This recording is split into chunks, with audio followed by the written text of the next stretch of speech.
With the main threat of the world now revealed, Mass Effect no longer has to tiptoe around it anymore, and can dedicate all its time to fleshing out the Reapers. And while that sounds like a great idea, Mass Effect 2 wouldn't do that. The Reapers are still an integral part of the game, and there are some crucial details about them that we will learn about in this game, but it's no secret that Mass Effect 2 put that on the back burner for the time being. The series is known for its incredible world building, likable characters, and main story, but BioWare this time around really decided to double down on those characters, as not only has our companion list doubled, but they were given various quests involving their own backstories. Despite this change, however, I liked it. In fact, to this day, Mass Effect 2 is still my favorite in the series because of its focus on the companions.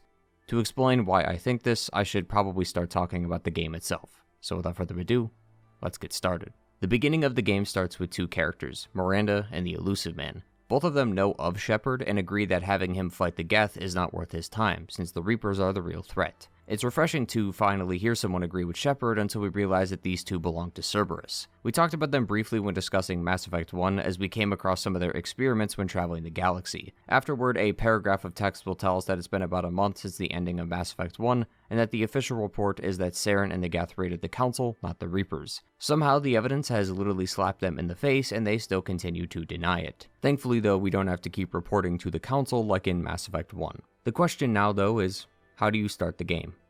By blowing up the Normandy. Shepard and the crew are attacked by some unknown threat and are forced to evacuate. But to make matters worse, Shepard couldn't get an escape pod in time, so while most of the crew managed to make it out alive, Shepard did not, and he dies. That is a pretty intense way to start a game, but Shepard obviously isn't dead or else this story wouldn't exist. But that also raises various questions as to how a human was blown out of a ship and possibly crashed into a planet and managed to live. The answer is space magic and money.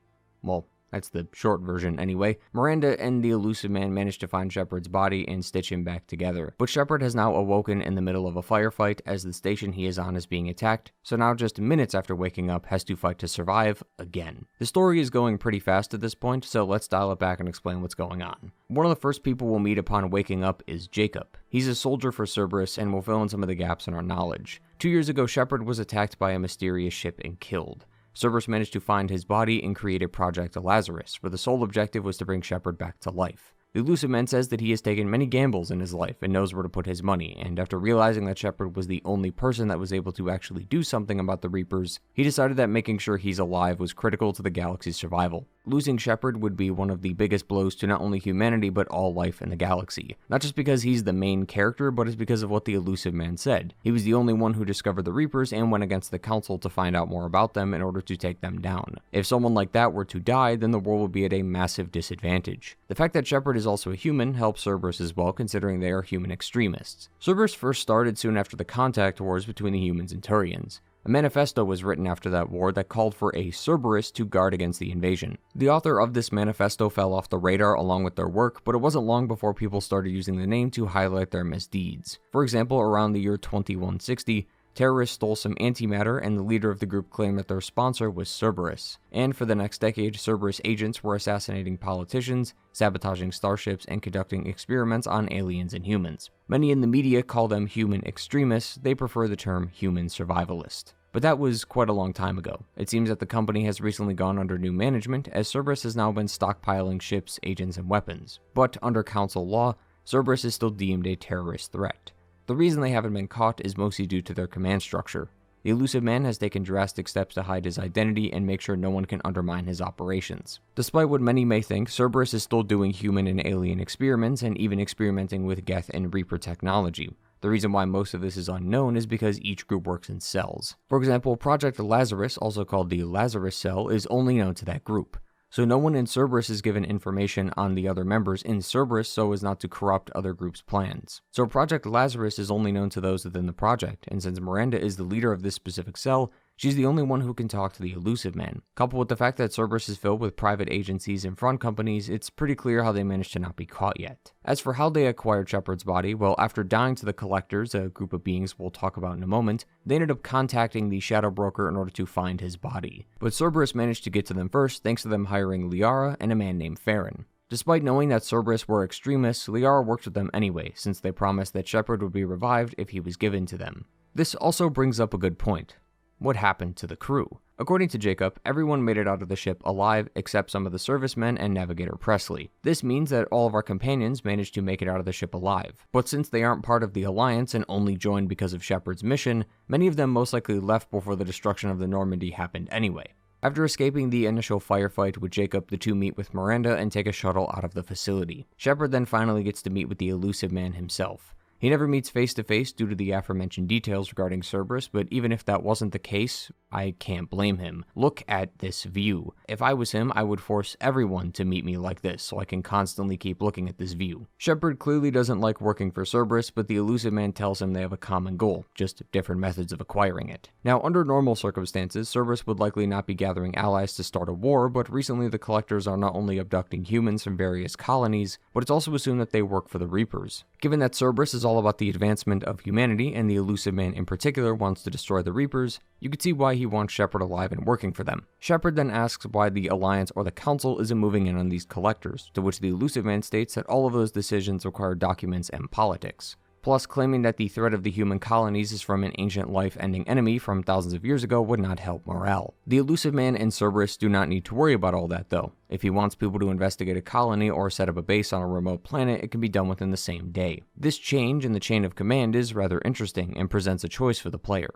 No matter what happens, Shepard has to work for them, there's no way to decline, but there are various choices throughout the game that can benefit them, like handing over a collector base or selling them Geth tech. The player is given the choice to help them, but the choice can be very conflicting. Cerberus is an extremist company that only cares about humanity. They claim to care about the Reapers, and they do, but that's only because humanity is at risk of becoming extinct as well. If there was some disease that was spreading that was threatening the lives of the Asari or the Turians, Cerberus likely wouldn't lose any sleep over it.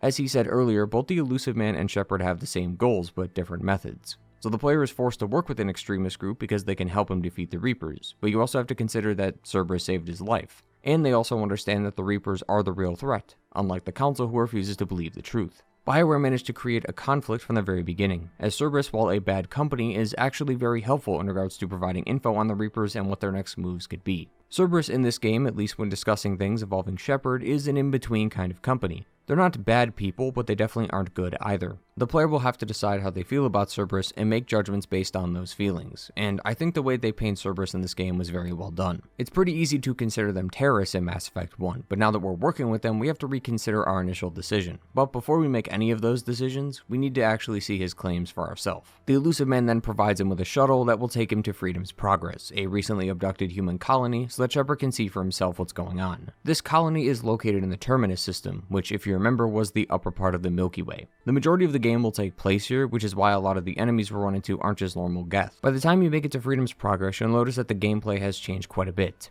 Geth are no longer the major enemy in this game, and the weapons we carry have ammunition as opposed to the previous game which had infinite ammo. This change created some backlash and confusion amongst the community, which led to BioWare making an in-lore reason for its decision in Mass Effect 3. This decision is actually a great lesson in game design, in that not everything has to be explained with lore. You might think, considering how much I talk about stories on this channel, that a small detail like this would be a great idea, but it's not. I think this inclusion is pretty stupid. At the end of the day, it's just gameplay. The team likely wanted the game to be more intense, so taking away infinite ammo would force the player to use new weapons and equipment instead of the same weapon. Not everything is going to make sense in a video game, especially when it involves gameplay. Including lore about them is like extra credit. No one's going to penalize you for doing it, but you'll get bonus points for doing so. The problem is that this isn't explained until a future game, so it's clear BioWare made the lore around the gameplay rather than the other way around. They likely created the ammo change first, and then thought about a story explanation later because they realized that a justification for it would be necessary. At the end of the day though, I don't really care, and in terms of gameplay, I do actually prefer the thermal clips more than overheating, but that's really just down to preference. Mass Effect 2 also allows the player to import their character from Mass Effect 1, so our decisions from the previous video will be carried over into this one, allowing for a truly unique story. Furthermore, the game even gives us a chance to change our class, and I just couldn't help myself. I told myself before this playthrough that I would try Soldier again, but I just couldn't do it. I have a soft spot for the Vanguard class, and it's Mass Effect 2 that created that. In the original game, you were given a sniper, shotgun, assault rifle, and pistol, but each class had different benefits, like the Vanguard that excelled in pistols and shotguns. Back then, you were only able to rank up those weapons, but you could still use the sniper and assault rifle if you wanted to. Mass Effect 2 did away with this system and forces the player to use specific weapons. If you like the classic feel, then the Soldier is perfect, as you can access just about every weapon. But the Vanguard can no longer use that assault rifle and sniper rifle anymore. I like this change as it actually sets each class apart from one another. Soldiers get more weapons, but no biotic abilities, whereas the Vanguard gets fewer weapons, but more biotics. And let me tell you, some of these biotics are insane. After dealing with some of the mechs, we'll end up meeting another group here on Freedom's Progress, and we also get to see a familiar face. Tali Zora is still alive and is with a group of other Quarians looking for their friend Vitor. Vitor is another Quarian who came here as a part of his pilgrimage. He wanted to help out a small settlement and decided that Freedom's Progress could use his assistance. That's of course until the Collectors came and decided to abduct the people of Freedom's Progress, so now they're trying to make sure Vitor is still alive. Stopping us from reaching Vitor is a giant mech, and this also highlights another change in the game's combat system. Not only do enemies have more layers of health, but the layers are different now. Enemies in Mass Effect 1 had health and the occasional shield, but this recent entry adds barriers and armor to the mix as well. At face value they aren't too different, but the values of damage can change depending on the weapon, ammo type, and layer of health. This also adds numerous layers of depth to the companions, as various companions can equip different ammo types, like disruptor rounds for shields and armor piercing for armor, and various biotic abilities won't be able to work if specific layers are the current health bar, such as Incinerate, which is only effective against health, so if the enemy has an armor or shield up first, you're not allowed to use it. After the defeat of the mech, we can meet with Vitor, and once again we have another change, but this time it's in dialogue, which is the interrupt system. In Mass Effect 1, Paragon and Renegade were only acquired through dialogue choices, but now you can gain these points using interrupts as well. Many of these are as you would expect. Paragon choices are used for stopping people from shooting someone or saving someone's life, whereas Renegade usually involves taking someone's life. This was a nice addition to the karma system, as many players likely picked choices based on a predetermined idea of how they wanted to play the game rather than the context of the situation. In fact, that's actually the exact reason why Andromeda would remove this entirely. The interrupts were a nice way to change this, as you have to actively be paying attention to the game to find them, and not every interaction will have one. Plus, you might just be choosing to go against your Paragon or Renegade if one choice is better than the other. Such as in this example, where I'm playing as a Paragon playthrough but deem this Renegade action necessary, since this Krogan was shit-talking me and my crew. Personally, I prefer the Renegade actions the most, as they vary depending on the situation. Most of the Paragon choices you can pretty much see coming, like this woman who is crying because she lost her daughter, and the Paragon interrupts sees Shepard consoling her and letting her know that her daughter's killer will be dealt with. The Renegade options allow for more variety, like with this reporter who is annoying Shepard, and instead of just talking her down and causing a scene, like I thought she would, Shepard just completely folds her. Sacrificing. I've had enough of your disingenuous assertions. Regardless, I think giving the player more opportunities to be like their character is wonderful, and these interrupts are a great way to do that. Getting back to Vitor, he explains that he was hiding here because he was trying to get away from the monsters and swarms. Those monsters he's talking about are the Collectors, a species of beings beyond the Omega-4 relay. We know that Mass Effect has various mass relays throughout the galaxy. Well, the Omega-4 relay is similar in function, but where it varies is the destination. No one knows where the Omega-4 relay actually goes. No one wants to find out, and anyone that has tried hasn't come back. The only group that has been able to make it back and forth is the Collectors, but the Collectors themselves are seen as myths. Barely anybody has seen a Collector before, and anyone who has pretty much ends up like anyone on Freedom's Progress. But you may have noticed from the footage that no blood or signs of combat were shown, so how is that possible? Well, the Collectors use something called Seeker Swarms, which are these little bugs that when touched freeze the person in place, allowing them to be taken and kidnapped. This also means that they can clean up all evidence related to them, since all they do is release the swarm, and then once everyone is frozen, the Collectors come in and pick up the bodies, making it look like the colony just up and left one day. Vitor somehow managed to hide and not get caught by the Collectors, while also managing to record data on them. Miranda says that we need to bring the Quarian back to Cerberus before Tali jumps in and says that Vitor belongs to the fleet. According to Tali, Cerberus was responsible for attacking one of the ships on the migrant fleet, which is why she hates Cerberus. Sadly, we never hear more about this in-game, but according to some of my research, the book Mass Effect Ascension corroborates Tali's story. Even if she was lying, giving Vitor to Cerberus really doesn't make that much sense, considering their pro-human extremism. We'll see the outcome of this decision later, so we'll circle back to this. We give Vitor to Tali, and then are told to report to the Elusive Man. After what we saw at Freedom's Progress, it's clear that the Collectors are behind the abductions, which confirms his suspicions. The only thing he's unsure of, though, is if the Collectors are working for the Reapers or just merely another threat. He hypothesizes that since the Omega-4 relay is still unmapped, with only the Collectors being able to use it without any complications, he thinks that the relay reacts differently to Collector ships, allowing them safe passage. He also believes that if they are working for the Reapers, then that would make sense why they've only been targeting human colonies, since Shepard and the Reapers have some unresolved beef thanks to Sovereign. The Illusive Man also offers up a really good question. Why are the Collectors abducting people at all? If the Seeker Swarms can paralyze people, then they can kill them, but they're deliberately kidnapping the colonists, which means there is a reason why. The Illusive Man says that if they're working for the Reapers, then we need to take the fight to them, but Shepard can't do it alone and he'll need a team. Thankfully, Cerberus has taken the liberty of finding specific members for our team, and these 12 individuals become our 12 companions. Each of them provides something meaningful to the team, whether that's knowledge, technology, or just raw strength. But not only do we need a team, we need a ship. Thankfully, not only is Joker back as our pilot, but Cerberus went through the hassle of recreating the Normandy with a few new upgrades. The Normandy is just as iconic as the character, so it's only right that the Normandy comes back. Many of the upgrades are pretty unimportant, like more speed, better armor, etc, etc. What's actually important though is the new captain's quarters for Shepard to relax in and the ship's new artificial intelligence, EDI. The key detail is AI, not VI. VIs like Avina back on the Citadel have no mind or consciousness, they're just a computer. AIs are self-aware computing systems capable of making independent decisions. AI is seen as technically illegal within Council space, and that's due to the potential creation of rogue AI, and we only need to look at the Geth as a reason why. EDI, though, despite being an AI, has lots of functions disabled. Shepard can ask her how Cerberus managed to replicate the best ship in the Alliance Navy without anyone knowing, to which EDI says that she has a block preventing her from answering that. She says that while she has more freedom than most AI do, she still can't reveal things that go beyond a certain classification level. This is due to how AI are created. They need something called a blue box, which is filled with adaptive code inside a quantum computer. An AI without a blue box would be just a bunch of data files, but to make sure the AI doesn't overstep its boundaries, they're given restrictions as to what it can do, and also make sure the physical hardware is separate from its software. After our introduction with EDI, we're allowed to roam the ship and speak with some of the crew. This version of the Normandy feels a lot more realistic than the previous game, as more of the crew can be spoken to. Now, obviously we can't talk to everybody, but we can talk to our secretary and even the cook. The game also allows us to do things for our crew, like getting the cook more provisions and getting Dr. Shockwest the bottle of brandy she lost on the previous Normandy. None of these actually change much, minus some different dialogue, but it's nice to be able to help out the crew and make them feel like they're a part of the team. Once the crew has been talked to and the rooms have been checked, Shepard is now given a chance to choose which team member to go after first,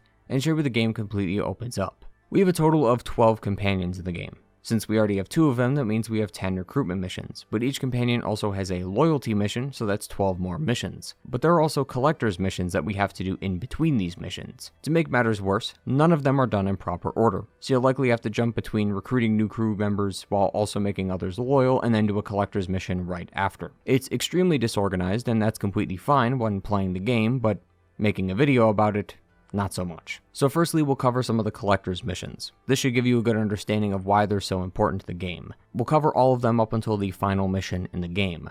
Afterward, we'll then double back and talk about all the companions' recruitment and loyalty missions, then go into some side content and DLC before finishing up with the finale. It should be easier this way, especially for those who haven't played the game before, as instead of this, we would just have to talk about the companions, then have to bring all of them up again like 20 minutes later and just hope you remembered them.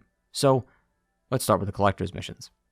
After recruiting a good chunk of the crew, we are given information on a new colony being hit by the Collectors called Horizon. Shepard is tasked with going there and finding more information on the Collectors, but the team has to be careful thanks to the Seeker Swarms. Thankfully, before this mission, one of our crew members, Morden, managed to develop a shield of sorts that'll make us invisible to the Seeker Swarms, allowing us to go in during the Collectors' collections. The Illusive Man also says that Ashley Williams is stationed here on Horizon. Keep in mind though, instead of Ashley, Kaidan will be here, assuming you picked him back in Mass Effect 1. Before we arrive on Horizon, we get a brief cutscene showing how the Seeker Swarms work, and we can see that they do indeed paralyze people upon being touched. We also get a brief look at Harbinger, who apparently can directly control a specific collector at will. Upon arriving on Horizon, we can see that the collectors also have husks. This is odd because up until now it was assumed that it was Geth technology, but there's no Geth on Horizon. It's learned a little bit later that these spikes called Dragon Teeth are actually Reaper technology that was given to the Geth. But now that the Collectors have it, it confirms our suspicions that the Collectors do indeed work for the Reapers. This was also technically teased earlier when we saw Harbinger.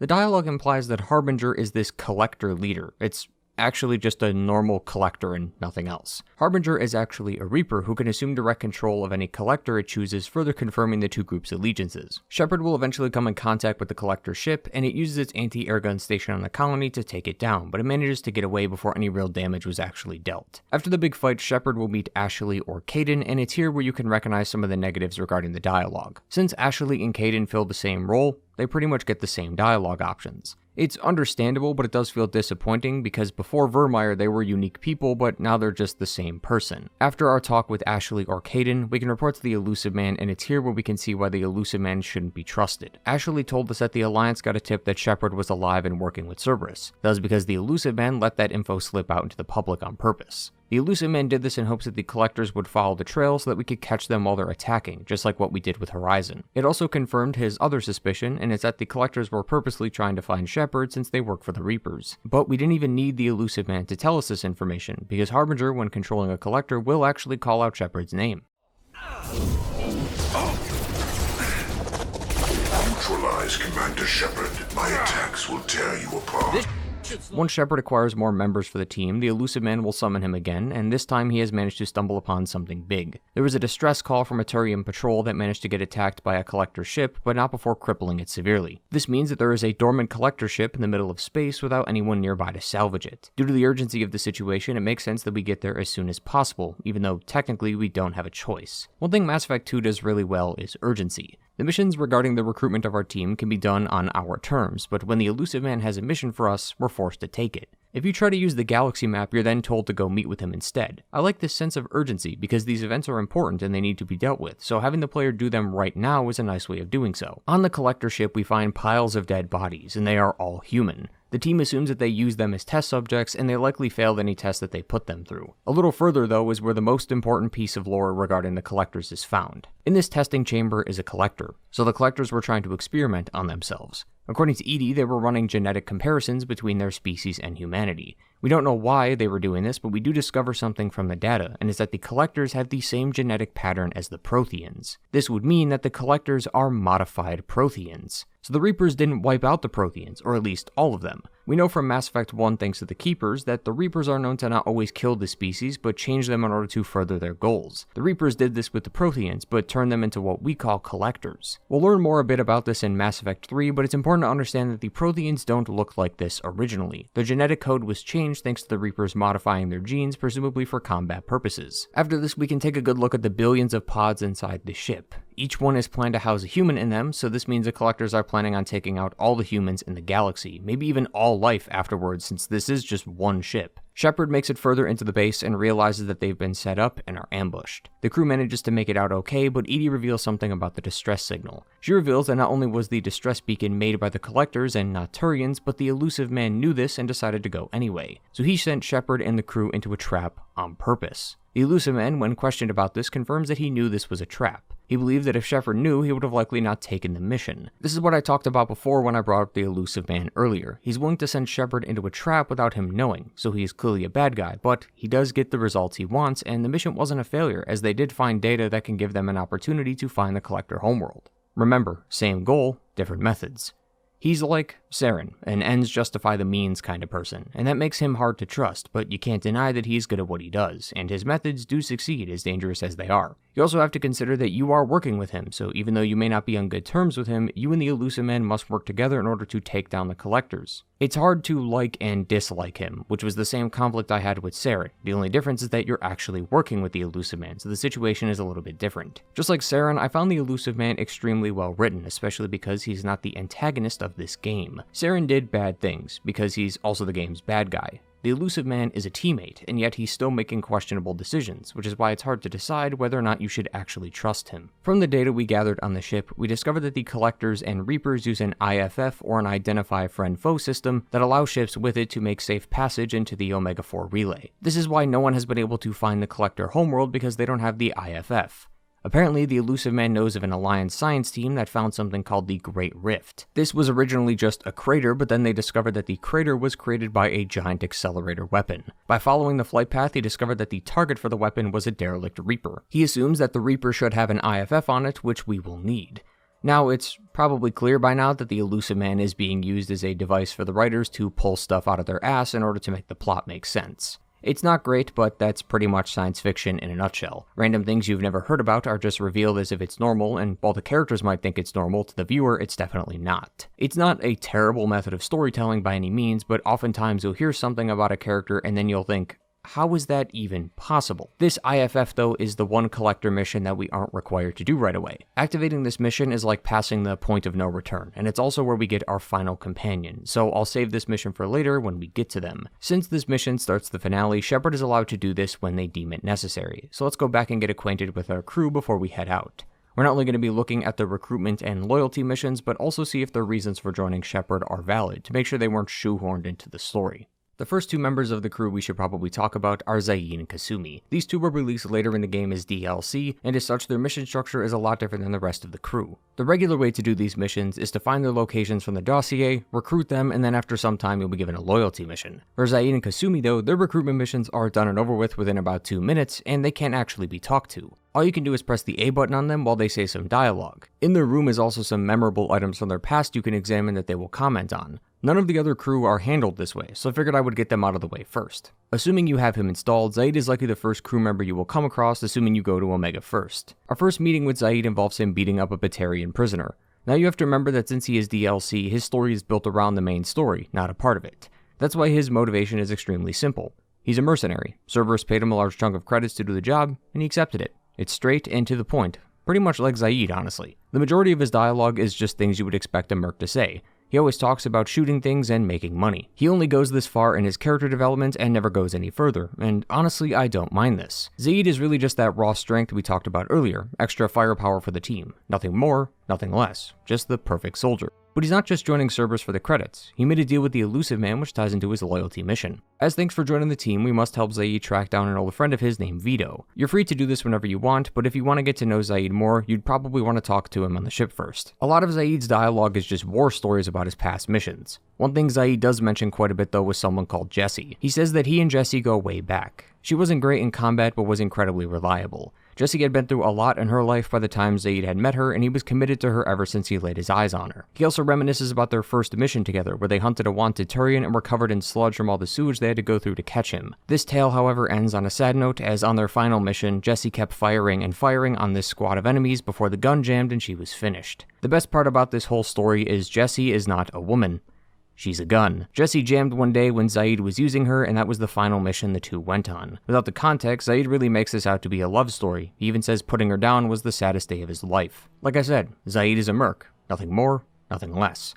And that really is the best part about Zaid. It's like talking to your grandpa about their war stories in Vietnam, except it's a cocky merc in space. Every time I went down to talk to him, I kept thinking, I wonder what kind of story Uncle Zaid is going to have for me today.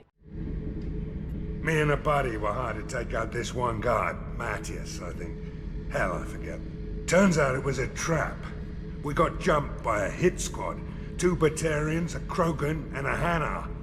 Damn jellyfish nearly choked me to death. Wore a neck brace for weeks to cover that up. Haven't underestimated a Hanar since. Zaid's loyalty mission starts on a planet called Zoria. This is one of the few missions where it actually felt like Shepard was not the one in charge.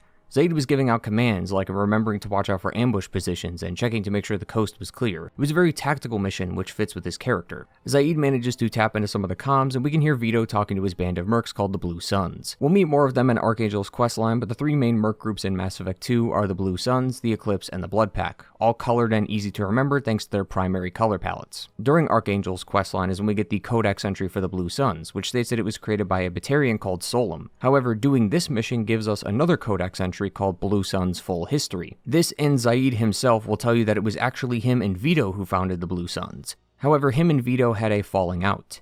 Vito wanted to hire Batarian slaves into their ranks, and Zaid was against it. This dispute ended with Vito shooting Zaid in the head, which is why his face has a large mark on it. Zaid obviously lived this encounter and now holds a massive grudge against Vito for this. I want to clarify, the Codex entry isn't wrong, it's just not the full story. After their falling out, Vito was now the sole ruler of the Blue Suns, but in an attempt to not only placate his Batarian investors, but also prevent possible assassination attempts against him, he crowned Solum the new leader. The Blue Suns are pretty much a private military group that gets paid to guard and kill things. There have been many claims that the group sells captives to slavers, but no one's actually been convicted of such charges yet. Eventually, Vito and Zaid come face to face and a shootout begins. Zaid goes a bit too far and causes a massive fire in the refinery, and now we're left with a choice. Save the workers or kill Vito. If we save the workers, Vito gets away. If we kill Vito, then the workers die. This choice fits perfectly with the new loyalty system. New companions upon joining the crew are, by the game standards, disloyal. They don't hate Shepard, but they're not loyal, and being not loyal and disloyal are apparently the same thing according to the game. This choice will either make Zaid loyal or disloyal to Shepard, and I think it's pretty clear what choices are what. Saving the workers is a Paragon choice, but it also makes Zaid disloyal, so you'll have to sacrifice some good boy points in order to please him. It's a decision between what is morally right versus doing what's right for the team and the mission. Getting Zaid loyal will make the final mission against the Collectors easier, so if a few people have to die, so what? But on the other side of the coin, someone who willingly puts innocents in danger is a hindrance to the team regardless, and you can actually take this idea to its most logical conclusion. If you choose to kill Vito, he dies in a blaze of glory with Zaid walking off like a badass. If you save the workers instead, Vito gets away, and in his rage, Zaid causes a beam to fall on his leg, trapping him. If you've already done the final mission in the game and beaten the main story, you can actually leave Zaid here to die. It is the perfect Paragon choice. Not only did he kill innocent people, but it's clear he doesn't belong with the team, so leaving him to die would be the perfect fate for someone like him. Now, most people wouldn't think to do this after the game is done, but even still, choosing this option makes him disloyal. The only way to get around this is a speech check, and while it doesn't exactly feel realistic to me that he just is suddenly okay after one comment from Shepard, most RPGs have ways to intimidate or convince people to do things even if it makes no sense for them, so I'll just go along with it. Regardless of your choice in Zaid's fate, that conversation is the end of his loyalty mission. As I said, his mission is short since he was added in after the fact, and since the cast is already bloated enough, there wouldn't be enough time to fully flesh out 12 whole characters, and this idea of giving characters small missions carries over to our other DLC companion. Kasumi is a master thief, and we can tell from our first interaction that she is very careful when it comes to revealing her identity, as she uses an advert to speak to Shepard and also utilizes full-body cloaking to conceal herself. Although to be fair, she is showing her actual face on the advert, and it's safe to assume that others around her are hearing this conversation, so maybe that's not the greatest way to introduce your master thief character. Similar to Zaid, she's getting paid a lot of money to join the team, and Cerberus is footing the bill. Kasumi also made a deal with Cerberus in order to join, which ties into her loyalty mission. She's looking for her partner's Grey Box, which is a neural implant that stores memories, thoughts, and secret codes. This Grey Box was made by her partner Keiji when he stole something way out of his league. He encrypted the data and hid it in the Grey Box behind all the memories of him and Kasumi, so you would have to sift through all their history in order to find it. Not only does she want the Grey Box because of what Keiji found, but also because those memories are the only thing she has left of him since he died shortly after. The Grey Box is being held by a man named Donovan Hawk, who's been trying to crack it for months and has had no success. Kasumi wants us to dress up nice and fancy and attend a party he is throwing so that we can get the box back. Keiji, as stated before, is her partner, but partner as in lover, not business partner. Although technically they did meet while conducting official business. The two of them are thieves, and they met on a job when they were hired to steal the same painting, but instead of fighting over it, they just opted to take it for themselves, and the two have been together ever since. If we go to her room, we can see that she has a few pieces of art that she stole and kept as memorabilia. There's also a rose which she used to leave lying around as her marking to let people know that she was the one who stole from them, and she also has a really sweet story about a girl who painted this one particular picture after she snuck onto a slaver's vessel and freed her. The only other thing of note in her room is a handful of books from romance novels to classics. This would be a normal thing for pretty much anyone, but she specifically has paperback versions of the books. In the world of Mass Effect, media is likely all digital by now, but she prefers, as she says, the musty smell of paper in her hands. Unlike Zaid, where most of his dialogue was war stories from his past, Kasumi doesn't actually talk about herself and mainly comments on the crew, mentioning how Joker and EDI bicker like an old married couple and how she's taken a liking to Jacob, although she is unsure if he has a taste for Japanese girls with a penchant for kleptomania. As for Kasumi's loyalty mission, we travel to Hawk's party, and on the way there, Kasumi fills us in on some of the details. As a gift, we're giving Hawk a golden statue of Saren, which is filled with our equipment. Kasumi and Shepard, once inside, are going to scope out the place and look for Hawk's vault. After that, they'll meet up and see if they can break inside. As you can tell from the description, this is a genuine heist. The mere idea of a heist is always something that gets your blood rushing, as it usually involves multiple steps, and if the player is a part of the action, it makes them feel like they pulled off the whole encounter on their own. This is a really cool idea in theory, until you remember that Mass Effect isn't a stealth game. You can't be back here. Take him down!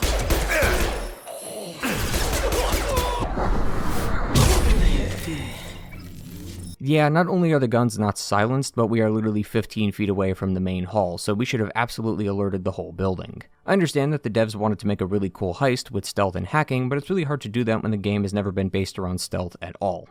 After getting through the 4 layers of encryption that is Hock's vault, we can enter inside and see all the art he's collected. He's not only collected Michelangelo's David, a Prothean statue like the one we found on Ilos, a fake Rachni Queen, and various Krogan statues, he also has the head of the Statue of Liberty. According to the Codex, Lady Liberty was the target of many terrorist attacks since it was erected. In 2096, the statue was taken down by a terrorist group called Freedom's First, who were protesting the recent induction of Mexico and Canada into the North American states. This was one of the major events that sparked America's second Civil War. The president at the time wanted the statue to be rebuilt using new material, while the original head of the Statue of Liberty was held at the National Museum of American History, until a battle at Washington, D.C. occurred where the head was stolen again. Apparently it somehow ended up in Hock's vault, which is not even remotely close to Earth anymore. The other sculptures can also give us a bit more info on some of the races, as it seems like Turians have art that they produce, but it's very rare outside their home planets, and the other is that Quarians used to write on stone tablets, which Hock also has in his vault. How he acquired these is unknown, but given his shady business practices, he either stole them or just had enough money to buy them.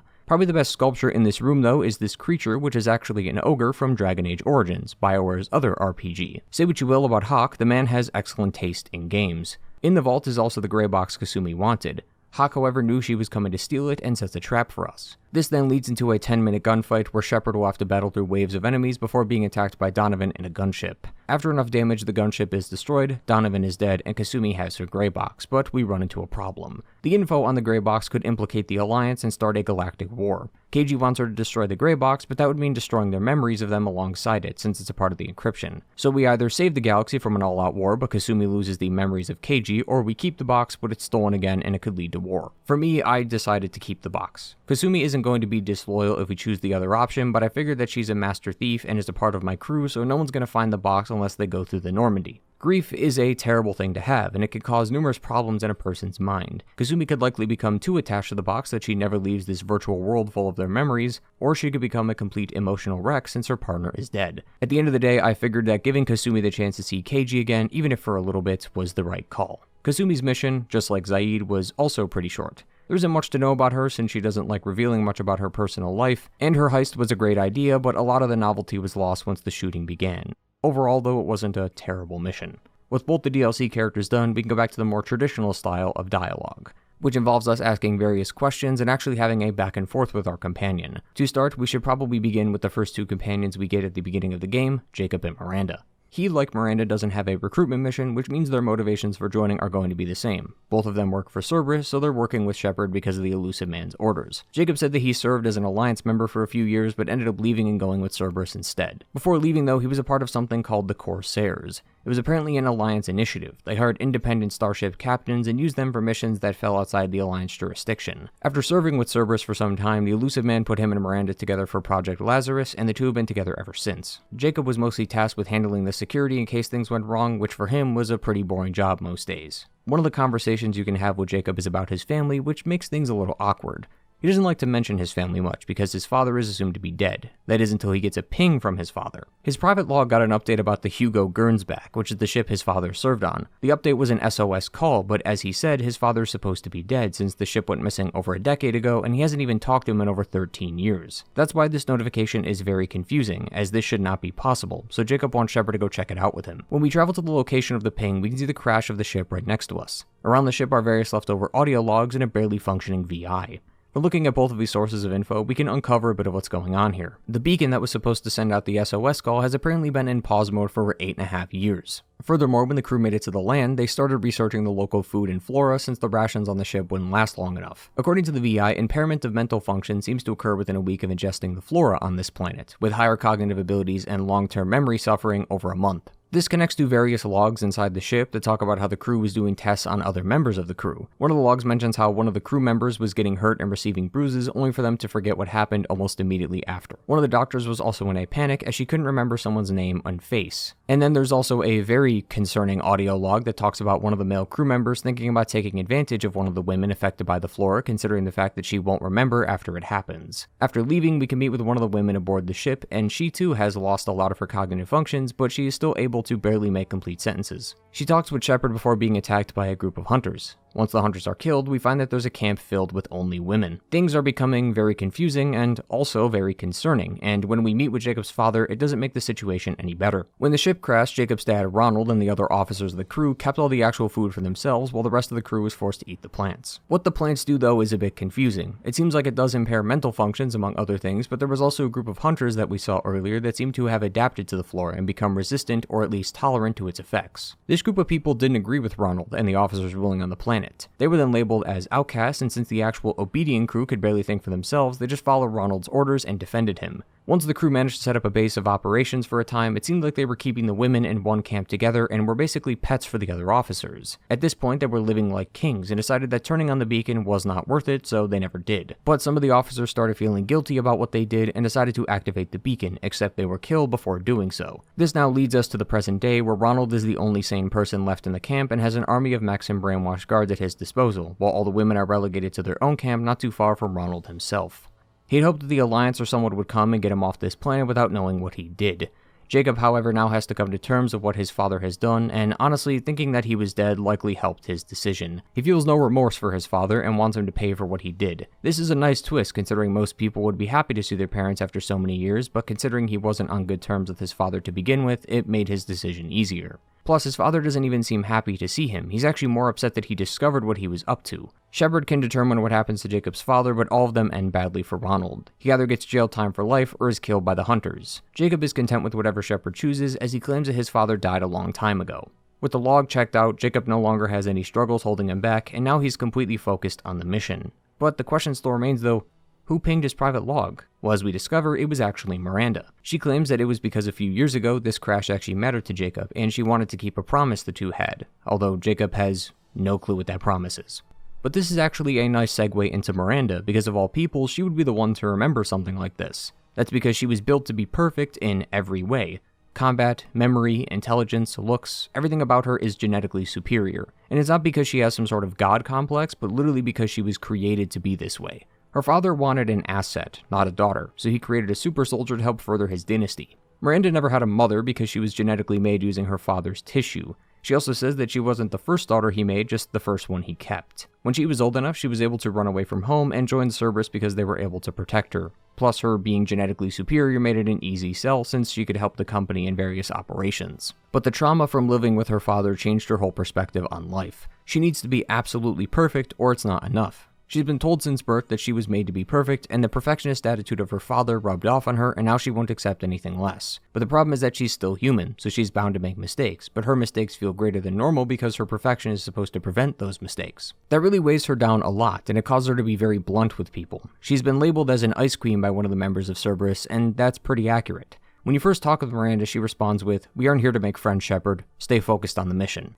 Eventually, though, she will open up to Shepard, and that's because she has a problem that needs solving. A long time ago, Miranda took her baby sister from her father because she knew that the same thing would happen to her. She figured that she wouldn't want that kind of life, so she kidnapped her and brought her to Cerberus, where they made sure she was safe. Currently, she's living in a city called Ilium with her new parents, but she believes that her father knows where her sister is and is making a move on her. So Miranda wants Shepard to come with her so they can find her together. When we meet with her contact, she says that Niket, a friend of Miranda's, wants to escort her sister out of Ilium instead. Miranda is fine with the plan as she trusts Niket. He actually helped out Miranda back when she wanted to escape from her father, so she trusts him completely. If that seems too good to be true, it absolutely is. Niket is against what Miranda did as he sees it as kidnapping a baby, not saving one. I've always felt weird about this because it's clear Niket knew what was going on with Miranda, so how could he not understand why she did it? Niket does tell us that her father paid him a large amount of money to get her sister back, and when Miranda says how wrong that was for him to do, he says, "Don't get holy on me, Miranda, you took his money for years."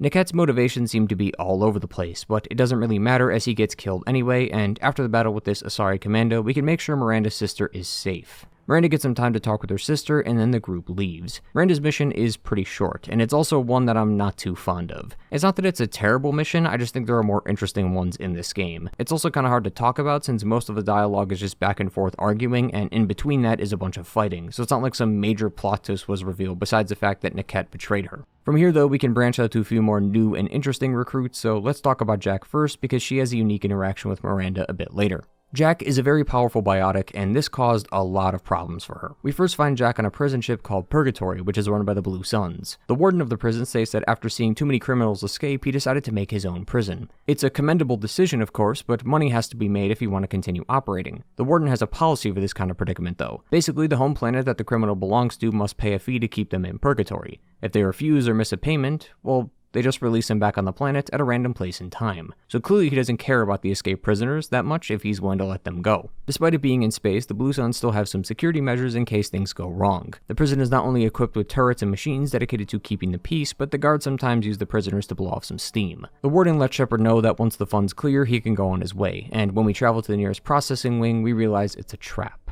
The warden wants Shepard to be a prisoner instead of a buyer. I get where he's coming from. Shepard is a very valuable person, but not even attempting to subdue him or trick him is very odd. I'm sure the warden feels confident that he and his guards can take Shepard down, but it just feels weird that he thought opening the door and asking nicely would have worked. The team now has to battle their way to Jack instead, which makes things harder, but that's not the least of their problems, as Jack was kept in cryo for a reason. Within seconds of getting out, she blasts through all the mechs and the wall behind them. With enough time, she could easily blow a hole in the side of the prison if she wanted to. This leads to a large firefight with the Blue Suns and the warden, and afterward Shepard will catch up with Jack, but she is very pissed off, as she has a history with Cerberus. It takes some convincing, but Jack is willing to come on board, but only if she can get some Cerberus files. Jack grew up in a Cerberus facility where she was drugged and tortured daily, which is why she dislikes Cerberus so much. In fact, this facility is the same one we visit in her loyalty mission. Just like Miranda, a lot of her upbringing changed how she viewed life. Jack likes to stay in a secluded place away from others, and anyone who tries to talk to her or work with her likely wants something in return. She'll even question why Shepard is trying to talk to her and will ask if it's because he wants sex. As enticing as that may sound, saying yes actually proves her point, that all you did was talk to her for sex. Rejecting her advances allows you to get to know her more, and you can actually learn more about her past life. She had someone she really liked sacrifice their life to save her, and she's been dealing with that guilt ever since. Jack also worked with a group of people after escaping the Cerberus facility, but they ended up betraying her eventually too. It's because of everything that's happened in her life that she turned out the way she did. She doesn't like talking to people, she prefers to be alone, and she believes that she can handle things on her own. Over time, though, Shepard can break down those barriers and allow her to feel better about trusting a stranger that isn't trying to use her. I really like the casual sex option that Jack has, because it actually penalizes the player for doing so. You have to look at it from her perspective. This commander brings her on a ship for this mission, but now wants to talk to her. Given her past, she assumes that Shepard wants something from her, and if you say that you want to have sex, that confirmed her initial suspicions, that talking was only so you could get in her pants and not because you cared about her. Many games, even this one, have sex as the final reward. Some people might just be talking to these companions because they want to get them in bed. So by having Jack ask for sex only after a few minutes, the player might think, wow, that was really easy. But the game tricked them and proved that they only wanted a relationship to have sex with them, not to actually talk to the person. After Jack has enough time to sift through some of the files, she finds the location of the Cerberus facility where she was held and has devised a plan to go down there and blow it up with a giant enough bomb so that she can see it from orbit. Just like in Mass Effect 1, bringing specific characters along can provide the player with unique interactions. It only feels right to bring Miranda or Jacob to this mission since they work for Cerberus, but it's honestly pretty disappointing.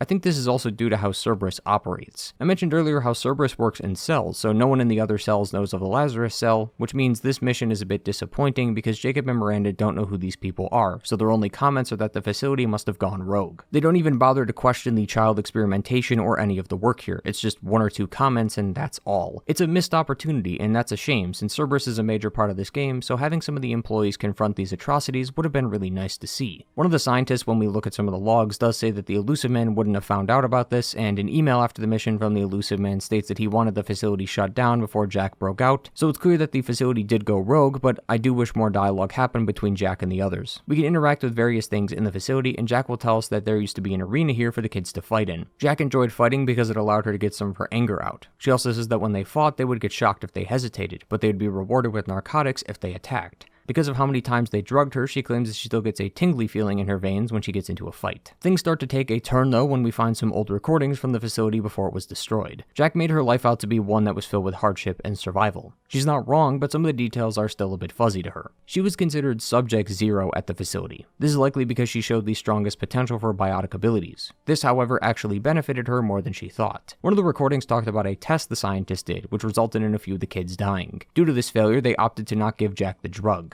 Yeah, they were still drugging Jack, but they were also giving her the safe and tested drugs while the other kids became the guinea pigs. She also got her own room while the kids got to sleep in small bunk beds. She was like the winner of the losers bracket. She was still being treated poorly, but not as bad as everyone else. This is a bit overwhelming and conflicting for her because she remembers things differently. It's because she was only looking at things from her perspective, which goes back to the earlier comment she made about how she only looks out for herself and likes to be alone. Had she actually talked to some of the kids, she might have realized how poor everyone was being treated here. At the very end of the level, we meet a man named Aresh. Apparently, he was one of the kids at this facility before it was destroyed in the riot that broke out. He wanted to come back and restart the program because he figured all the testing and drugging was for something important. He's clearly delusional, but it's also understandable why he would feel this way. He just can't accept the fact that he was tortured and drugged for no reason. He wants to believe that he was here for a greater purpose and not just because the scientists were trying to play God using biotics. Shepard tells the guy to leave and then sets the bomb to blow, which I find kind of odd because you get Paragon points for not killing him here, yet the bomb is clearly going to kill him, so I'm not sure how that works. Before that though, we can talk with Jack and visit her room one last time. She talks about how she used to be alone here most days and would hide under the desk when she wanted to cry. There are even some days when she dreams that she was back in her bed being tortured, and she would tie the bed sheets around her wrist so that she could break free again. But now she never has to worry about that dark place and its experiments ever again. Jack has had a very miserable life, so it's only fair that she points the blame at someone or something for causing this, and it's this decision that creates a problem among some of the crew. After finishing both Jack and Miranda's loyalty mission, Shepard will be forced into a decision. Jack wants Miranda to admit what Cerberus did to her was wrong. Miranda refuses to apologize because it wasn't technically Cerberus that did it, and she also calls Jack a mistake. If you have a high enough Paragon or Renegade, you'll be able to tell them both to shut up and stop, but without it, you're forced to pick a side. Whoever you don't side with becomes disloyal, rendering all your work in their loyalty mission completely useless. It is possible to regain back their loyalty, but it requires an even higher speech check. As an idea, I absolutely love this. I mentioned how I wanted more of these disagreements in Mass Effect 1, and while the characters still won't go as far as leaving the crew, they can become disloyal, which will have a drastic effect on the final mission. Even if they weren't disloyal, the fact that the crew is actually bickering and arguing with one another is great. It's almost impossible for these 12 people to get along due to their unique backgrounds. I'm fairly certain that if all of them were put on a team that wasn't under the command of Shepard and the entire galaxy wasn't at stake, none of them would get any work done. Just from what we've seen from the 5 companions we've talked about, Miranda and Jacob would be able to work just fine, but Kasumi, Zaid, and Jack wouldn't. Furthermore, I doubt Zaid, Jack, and Kasumi would even be able to get along considering how they fight and act. This group really is a mishmash of different cultures and personalities all in one team, and being able to see their disagreements and arguments is incredible. Regardless of who you choose though, their loyalty mission will be complete, and Jack is a really great example of how good a companion's backstory can be. Mass Effect is pretty consistent when it comes to making the alien companions a lot better than the human ones. Most of the human companions are pretty dull in this series, but Jack is a wonderful exception. Being able to help her through her loyalty mission is one of the reasons I love doing these missions. All of our companions have things that are eating away at them, and being able to help them through all of that is wonderful. Hers is a story of tragedy, confusion, and manipulation, and when all of those can weave together perfectly, you can really get something like this. Our next companion is named Archangel, who was last seen on Omega. Omega is where you pick up Mordin and Zaid, as well as numerous quests that are started here. This place and Ilium, which we saw briefly in Miranda's mission, are 2 big locations that the players will visit. Omega is basically a slum. There is dirt, dust, and grime all over the walls. Laws barely exist, and many people are living in tiny homes with very little money. The main leader of Omega is an Asari named Arya, although she claims not to be the leader of Omega, but the Omega itself, which is an interesting way to boost your ego.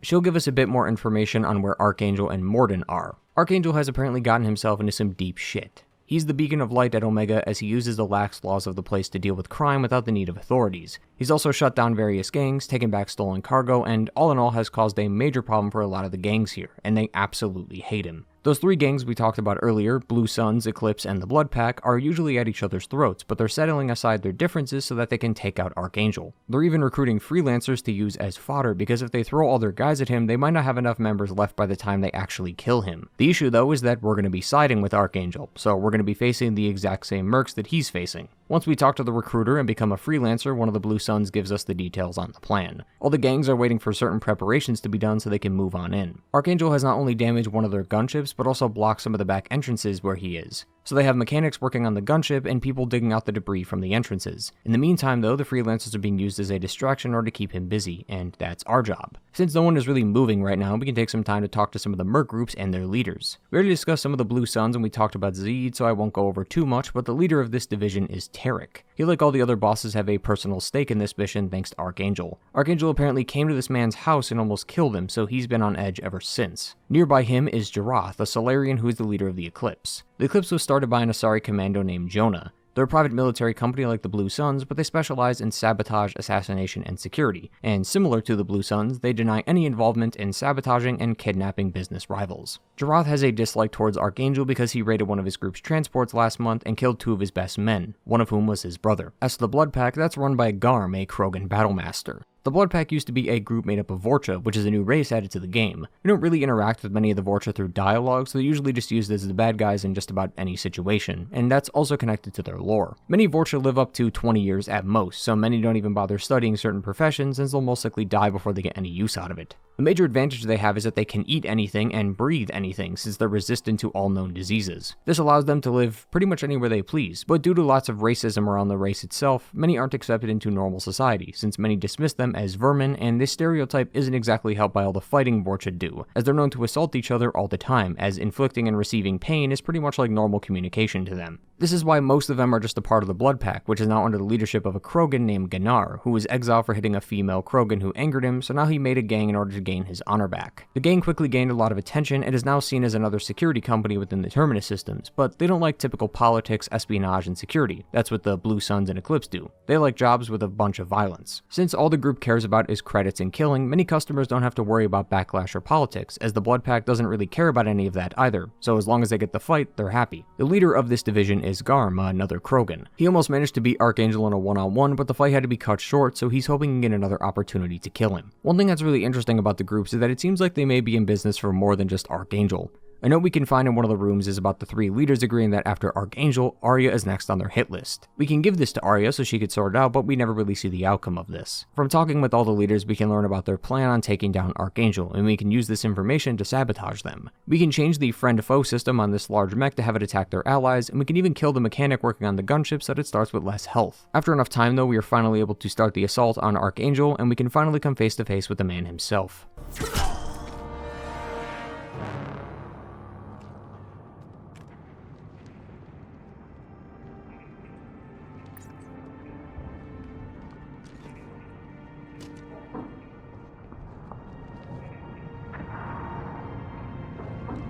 Shepard. I thought you were dead. There really was only one person who loves fighting crime without the law getting in his way, and Garrus is that person. We see that he's been doing pretty well for himself, but he's definitely running out of time. Garrus has been doing fine on his own, but now that there's 4 of us, getting out should be a breeze. We have to fight off more waves of enemies until Tarek, Garm, and Jarath start joining in, but we take them down too. Tarek manages to injure Garrus though, and he looks like he's not going to pull through for a moment. Obviously Garrus is going to live, but he's going to have a new scar with it. Talking with Garrus will give us a bit more information on what he's been up to though after the Normandy exploded. He pretty much went back to what he's always wanted to do, but after a while he started amassing a team of like-minded individuals. But when we went to the base, we only saw him, and it's exactly as you think. All of Garrus' team got killed by someone within the group. Another Turian called Sidonis sent Garrus out on a solo job, and while he was out, he killed everyone else on the team. In Mass Effect 1, Garrus wanted help to take down a serial murderer C-Sec couldn't arrest, and once again, Garrus has another person on his hit list that needs to be brought to justice, but instead of some random killer, we're going after Sidonis. This requires us to go meet with a man named Fade who made Sidonis disappear. Once we get the information we need, Garrus will take a position and wait for the right moment to kill him. Shepard is going to be used as a distraction to get him to move, but you can also tell Sidonis that he's being hunted by Garrus. I have one issue with the way this quest is resolved. If you let Garrus kill him, Shepard steps off to the side and lets Garrus take the shot. From the way Sidonis reacts, it seems like he sees Garrus on the balcony, so why is he fast-walking when a sniper is pointed right at him? It's a small nitpick, but I've never understood this. If you happen to spare Sidonis though, things change. We learn from talking with Sidonis that he's sorry for what he did, but he was forced to do it or else he would have died instead. I like the way this is handled, as it makes the situation a lot more grayer than it was before. The issue is that we don't know what the situation was. If he was cornered and possibly held at gunpoint, it would make sense why he took the deal, but if he had a chance of escaping and there was no actual threat, then that doesn't make Sidonis look good. It's a hard decision to make, but I've always let Garrus take the shot. If Sidonis lives, he confesses to his crimes, but since it's out of council space and was probably months to a year ago, it's unclear if he'll actually serve time for it. At least with him dead, we know that he paid for his betrayal. Out of all the companion missions in the game, I think Garrus is one of the few that can actually lead to a different outcome, which means that there will be a lot of different reasons why people chose specific options. So I'd like to know if you saved Sidonis in your playthrough, and why.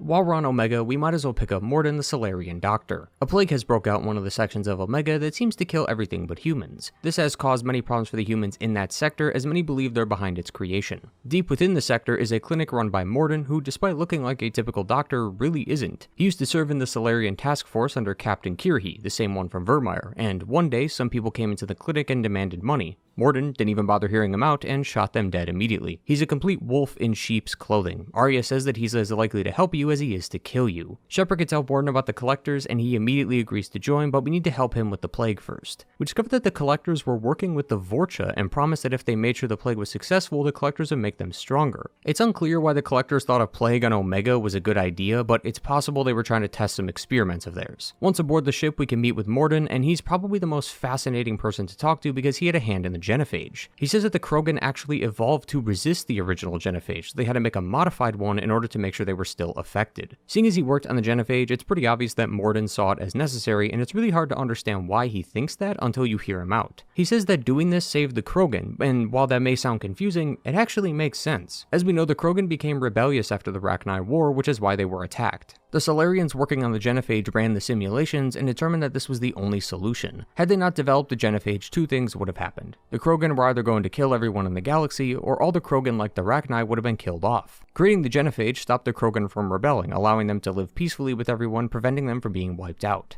The birth rate is still an issue, but by doing this it made sure the Krogan don't overpopulate and start another rebellion. Mordin tries to explain to Shepard that many people see the plague as a means to wipe them out, but that was never the actual intention. The Salarians were actually very happy the Krogan helped them with the Rachni, which is why they were trying to save them from themselves. This whole discussion about the Genophage actually relates to his loyalty mission, as one of his students has apparently been kidnapped on Tuchanka, the Krogan homeworld. When we get to the planet and start heading closer to Malin's location, we find a dead human on the ground. None of this is really important to the mission, but Mordin shares something rather interesting. Shepard is confused though as why humans like this guy would be needed as test subjects to cure the Genophage if it only affects Krogan. According to Mordin, humans have the most diverse genetic code in the galaxy. He says that you can look at a Krogan or an Asari and pretty much assume their skill or combat or intelligence, but with humans, it's a lot harder to judge. Since humans are more diverse, it means that they can react to tests differently, allowing for more results. It's pretty irrelevant regarding the whole mission, but this is one of the reasons I love talking with Mordin. He's a huge lore dump for pointless information, and that's what's so interesting about him. Despite how impressed he is with using humans as test subjects, he clarifies that this type of study is unethical. Mordin is the kind of person who will say exactly how he feels, even if the person doesn't want to hear it. He knows what he did regarding the Genophage was right, and he's not willing to budge on that fact. And he also compliments the data that this team acquired despite it being very unethical. He knows that the methods to get the results is wrong, but he's willing to admit that the research they found is rather impressive. Most people would see this entire act as unforgivable.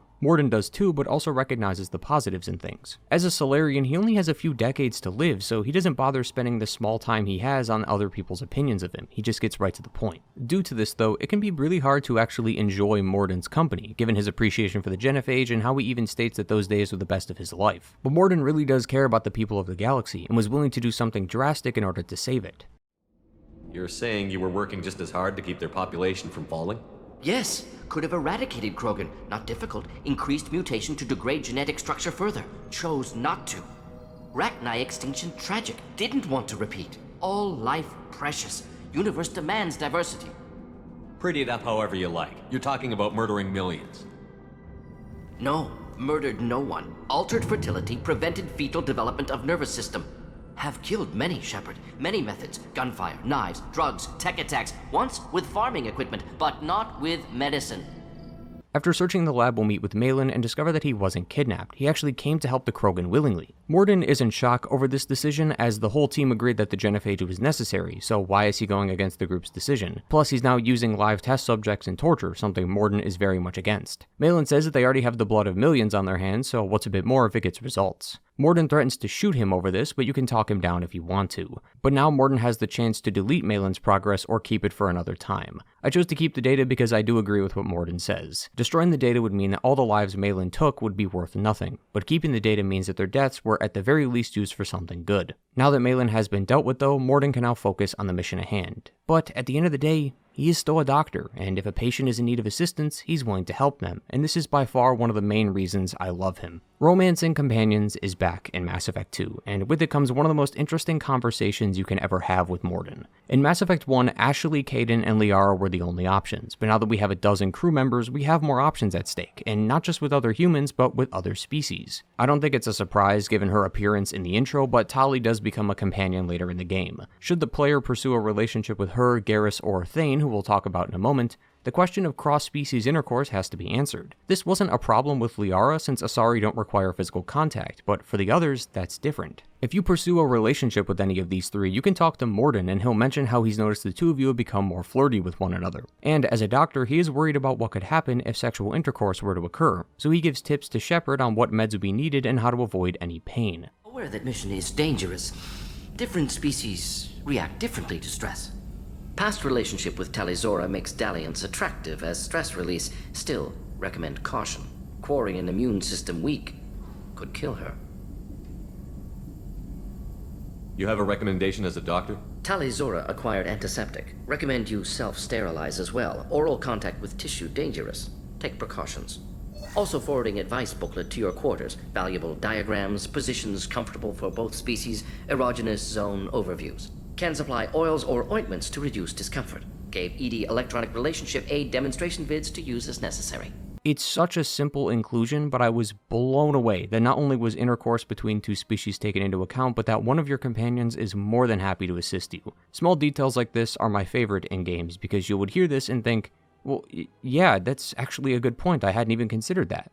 And having those moments, no matter how insignificant or small they may be, really enhance your experience. With Mordin finished though, we can now move on to the next character, but since we're already here on Tuchanka, I think it'd be a good time to talk about Grunt, but we should probably explain how we got Grunt first. Our initial mission is to find a Krogan warlord named Okeer. He's here at the facility that is being guarded by the Blue Suns. The reason for their appearance is because the leader of the division, Jedore, wanted to create a Krogan army. We can even find one of these members called a tank-bred Krogan. The tank-bred Krogan talk about a being called the Glass Mother, which is the tank they were born in. They claim the tank was talking to them and feeding them memories and info. This was just Okeer, but the Krogan saw their tank as their mother. Okeer has a different outlook on the genophage than most. Many Krogan ignore the genophage by just continuing on with their lives and seeing no point. Okeer does this as well, but he's ignoring the genophage by creating a superior Krogan in a tank rather than through reproduction. The tank-bred Krogan, in theory, would just ignore the effects of the genophage, allowing the species to flourish again. He ended up working with Jedore as they were able to benefit from his experiments. Jedore wanted an army of Krogan, and Okeer wanted the perfect Krogan, so any test subjects he deemed unworthy he would just give to Jedore, like that tank-bred Krogan we found earlier. The sad part though is that a lot of them were either forced to be a part of her army or just used as target practice. Okeer was able to handle most of the work on his own, but he was also given an assistant, Rana Thanoptis, who you may recognize from Mass Effect 1. She worked at Saren's cloning facility back on Virmire. She doesn't say too much, it's more just about catching up and then telling her to leave before she gets killed again, but it's nice to see that some of our actions from the previous games do have some meaning. Upon meeting Okeer, we can see his perfect soldier in the tank next to him. Right when we're about to head out though, we're interrupted by Jedore, who is attempting to kill Okeer. After the firefight, we come back and Okeer is dead. Apparently gas was being flooded into the tank, so Okeer had to make sure it wouldn't kill his perfect creation. As a result, the gas was let out into the room instead, and it killed him.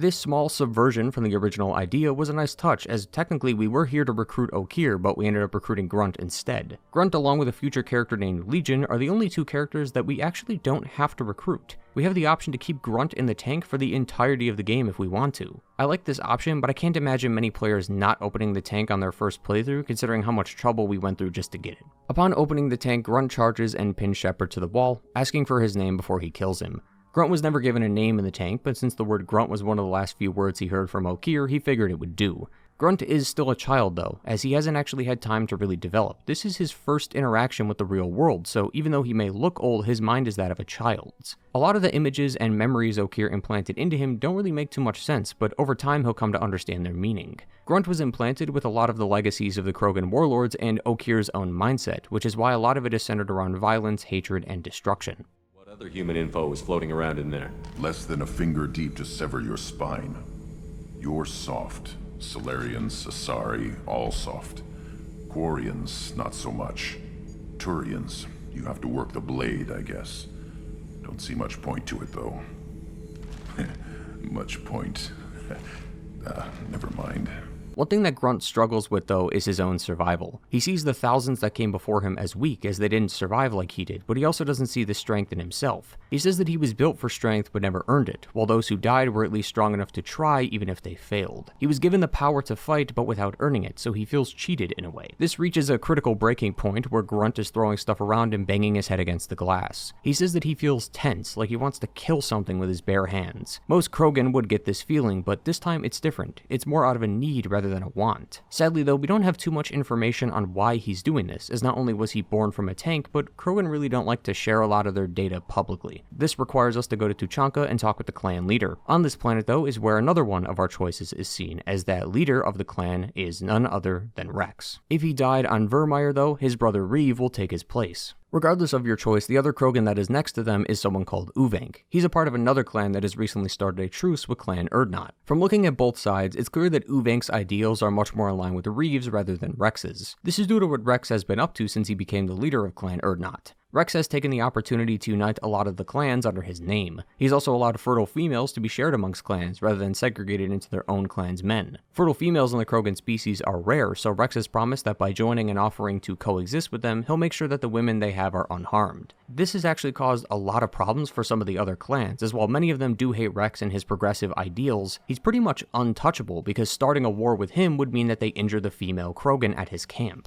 Oddly enough though, the idea of sharing the women was actually the female clan leader's idea. The neutral area they have is safe, so it allows for Krogan of any gender to talk and converse with one another without the fear of death. Krogan women are also free to meet with other women from other clans as well, which would end up boosting morale for everybody. Rex is very optimistic about his methods, which is good, and I'm glad that things are working out for him. But we aren't here for Rex, we're here for Grunt. Rex takes a good look at him and pretty much determines that he's going through puberty. In Krogan culture though, it's not as simple as a few hormonal changes. Krogan have to undergo the rite of passage. Usually tank-bred Krogan wouldn't be allowed into Urdnot, but Rex makes an exception because he's with us. Krogan who are clanless are not respected, especially if they're born from a tank, so Grunt needs to do this in order to gain their respect. To set up the rite of passage, we'll need to talk to the shaman who will explain what to do. Grunt will need a Krant in order to progress. In Krogan culture, a Krant is essentially a Krogan's most trusted allies, which would be us. As for what the rite of passage is, well, we aren't actually told.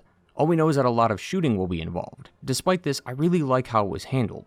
Completing this rite of passage is supposed to prove that the Krogan doing it is worthy of battle. Telling them ahead of time what the enemy would be would ruin the point. This is shown in repeat playthroughs of this exact mission. Going in on a second playthrough means you already know what will happen. This means you can bring another crew member that will give you an advantage and plan your ammo and abilities around the fight. The final enemy of this fight is a Thresher Maw, which so far has only appeared every now and then on random planets in Mass Effect 1. Knowing this will spawn during this mission means you can plan ahead. You can bring Garrus, who has armor-piercing ammo, or pretty much anybody with high-damage weaponry. You, the player, can also plan ahead and conserve all your heavy ammo until the fight with the Thresher Maw, which is exactly what I did, and it took down a sizable chunk out of its armor. Planning ahead defeats the purpose of this mission. You're supposed to use what you think you need at the time and then deal with the consequences as they come, and if after all that you can still come out unscathed, then you're more than worthy of joining the clan. After finishing the rite of passage, Uvenk meets with Grunt and an altercation occurs. Fighting between Krogan usually results in just one thing, and I'm pretty sure you can tell where this is going. Uvenk and his squad mates try to kill Shepard and Grunt, but they fail.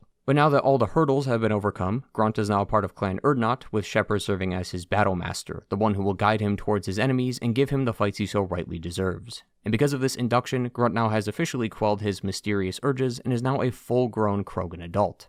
After doing the Horizon mission, the one where we met Ashley or Kaidan, the Illusimen will give us info on the last 4 crew members. The first 2 that we'll talk about though are Samara and Thane. Both of them are wonderful additions to the team as they can provide more info on the races within Mass Effect. To get to them though, we need to go to Ilium. Ilium seems like a really beautiful and safe place, but many people have just called it a fancier looking Omega. In this place though is Liara, who now works as an information broker. This is around the time that she'll tell Shepard how she managed to find his body and how she and Farron were hired by Cerberus to do so. We'll talk about her later though, as she is a part of an incredible DLC. Outside of her office is not only Gianna from Noveria, but also a person who claims to be a messenger for the Rachni Queen. Talking with Gianna is more just about catching up and helping her with another quick job, but it's mostly just asking how she's been since then. As for the Rachni Queen, she left a message message for Shepard saying that she is grateful that he decided to spare her and is willing to help the fight against the Reapers when necessary. But seeing as we don't fight any Reapers in this game, she won't be heard of again until Mass Effect 3. To get to Samara, we'll need to talk to Officer Dara, but sitting in front of her is Shiala from Pharos. Her skin tone has changed a bit though, but she believes that was a side effect of the Thorian, but she said that she's been continuing to help the people of Pharos, and she even gives us a chance to continue helping them with a quick side quest. Ilium is really where a lot of the changes in the game start to take form. It's only been about 5 minutes and we've already talked with 3 characters from the previous game. If they died though, none of them will appear, and Shiala is replaced by a random colonist from Pharos. Once again, they are small changes and you're only really going to be talking to them for a few minutes before they leave, but it is nice to see some of the consequences of our choices. Once we do talk to Officer Dara, she'll tell us that Samara being here on Ilium is strange. That's because Samara is an Asari Justicar. Justicars are essentially seekers of justice. They've taken an oath that forbids them from having children, starting a family, and having other worldly possessions other than their clothes and weapons. The reason Samara's appearance is odd is because Justicars only stay within Asari space and never travel outside of them. This is due to a number of reasons, but one is more of a consequence of leaving, and that's the code they follow. Justicars see things as purely black and white, which can be a problem if something is morally gray. So for example, if someone was caught trying to steal food because they're poor and can't afford it, Samara would kill that person because they're stealing, without considering why they're doing it in the first place. It's pretty obvious to see how this can be a problem, but all Asari are aware of how Justicars operate, but the other races may not understand why they do the things they do, which can cause some problems for not only the Justicar herself, but also the Asari race as a whole.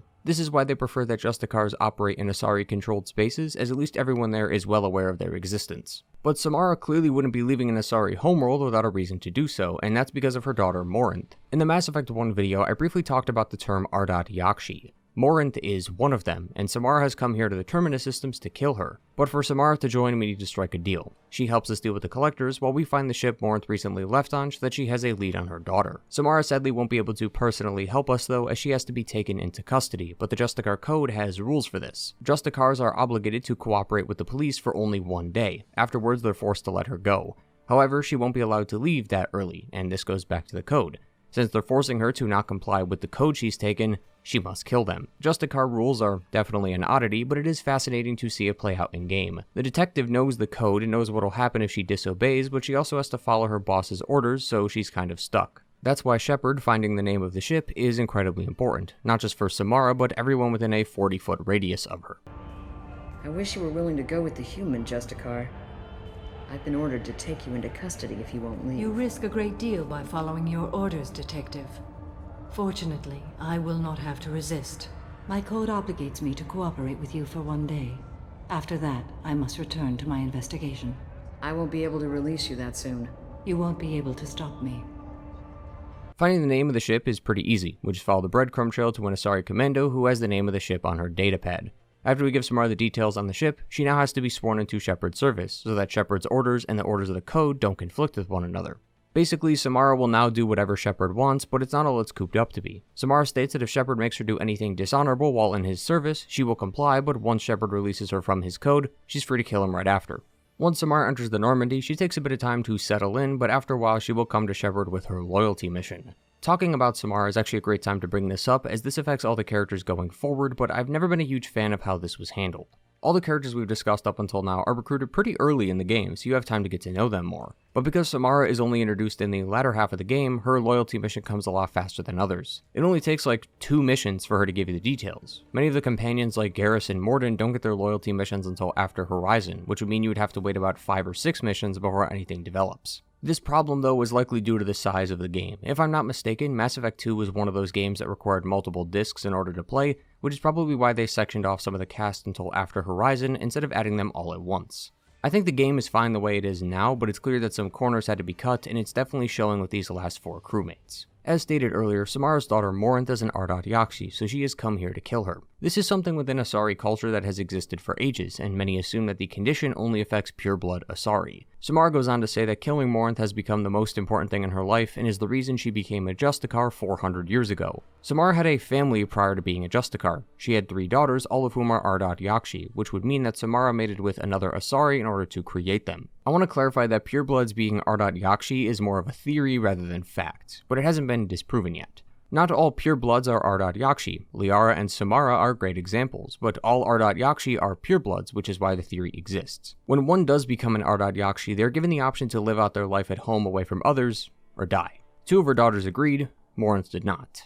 Morinth chose freedom, but is now being hunted as a result. It sounds like imprisonment, but Ardat Yakshi are treated this way due to their unique condition. The condition is a rare genetic disorder. When an Ardat Yakshi mates with you, the melding of the nervous system is not as gentle. When we discussed the races in Mass Effect 1, I talked about how Asari meld the genes of their partner together during intercourse. Morinth does the same thing, but it's more pain than pleasure. She pretty much burns your brain and kills you. A great example is to think of the Ardat Yakshi as another name for a succubus. The reason this is such a problem is because the genetic condition treats this like an addiction. Once they get the feeling of killing someone for the first time, they are hardwired to continue doing it. Morinth, like any addict, will need a fix to keep her going, so she continues to search for people to mate and kill. This actually wouldn't really be that hard for Morinth, as Asari are known to be the most beautiful race in the galaxy, but Morinth loves the chase. She finds that manipulating her partner into being hers is just as fun as killing them. It's sickening, but it's incredible. The Asari are probably the most detailed race in this game, and I love hearing more about their culture, which is why I love Samara as a companion, as not only does she provide us with more info on the Justicars, but also the Ardat Yakshi. To find Morinth, we're going to need to go to Omega and talk with Arya, who will have more information. It's not much, but a girl was recently killed, and it seems to fit the MO of Morinth. We can travel to the slums and talk to Diana about her daughter, Neff. Going through her things is critical to not failing this mission. It will allow Shepard to gain insight into what Morinth likes, because the plan is for Shepard to be the bait. Once the two are alone, Samara will arrive and take her out. If you don't attract her or choose the wrong options on the dialogue wheel, Morinth will leave and Samara will not be loyal. One thing I like about Samara's loyalty mission is that she is one of 4 companions that can have their mission fail, and one of 2 who can die during it. Zaid is the only other companion that can die during their mission, but as we know, that's under a very specific circumstance of beating the game. Samara has the potential to die no matter what the circumstance is. Also, unlike Zaid, there is no way to convince her with a speech check. If you fail, tough shit. Assuming you aren't save scumming, this makes the stakes of the mission that much higher, as there are numerous ways to fail this mission. If you manage to succeed though, Samara and Morinth will be at a standstill, leaving Shepard to decide who to kill. While I am glad that they give the player the option to choose, I have never found a good reason for actually keeping Morinth alive. Gameplay-wise, her abilities are pretty much the same as Samara minus 1 ability, and narratively it makes sense to kill Morinth. I'll be honest, I have never killed Samara once until now, and I absolutely hate it. Morinth terrifies me because after killing Samara, she says that she will join us and to not worry about the crew as she can imitate her mother, and that's the part that scares me. Not only is she talking and dressing like her dead mother, but she's incredibly good at it. I'm a dead ringer for my belated mother. Few people can tell us apart. And I've practiced long and hard to mimic her in every way. If I closed my eyes, I'd swear you were Samara. It took years to perfect, but when I was younger, posing as my mother brought its advantages. How do you think I originally escaped from Thessia? Let me just slip into this horrible uniform, and none will be the wiser. No one on the crew with the exception of Kasumi will even notice this, but even then Kasumi promises not to tell anyone. It's just weird to look at Morinth and see her act like her dead mother that we helped kill. Also, to make matters worse, Morinth is still an Ardat Yakshi. If you complete the game and choose to romance Morinth afterwards, she will kill Shepard during it, as if you needed more reasons to not have her on the team. But with that finished, Samara is no longer bothered by anything and is willing to help Shepard on his mission, since her 400-year quest to kill her daughter is finally complete. Since we found Samara on Ilium, it's only right to go back and pick up our next companion, Thane. Whereas Samara added more depth to the Asari race, Thane adds more depth to the world as a whole by adding a whole nother race into the mix. Thane is in the middle of an assassination, so we're going to need to hurry if we want an opportunity to speak with him. His target is Nassana Dantius. She had a small side quest in Mass Effect 1 which revolved around us killing her sister, who was the leader of a group of slavers. Nassana now has a target on her head, so she hired the Eclipse Mercs to defend her. As we approach Nassana's office, she assumes that we're the assassin, which allows Thane the perfect opportunity to strike unnoticed. The first question you will have when seeing him is, why does he dress so nice?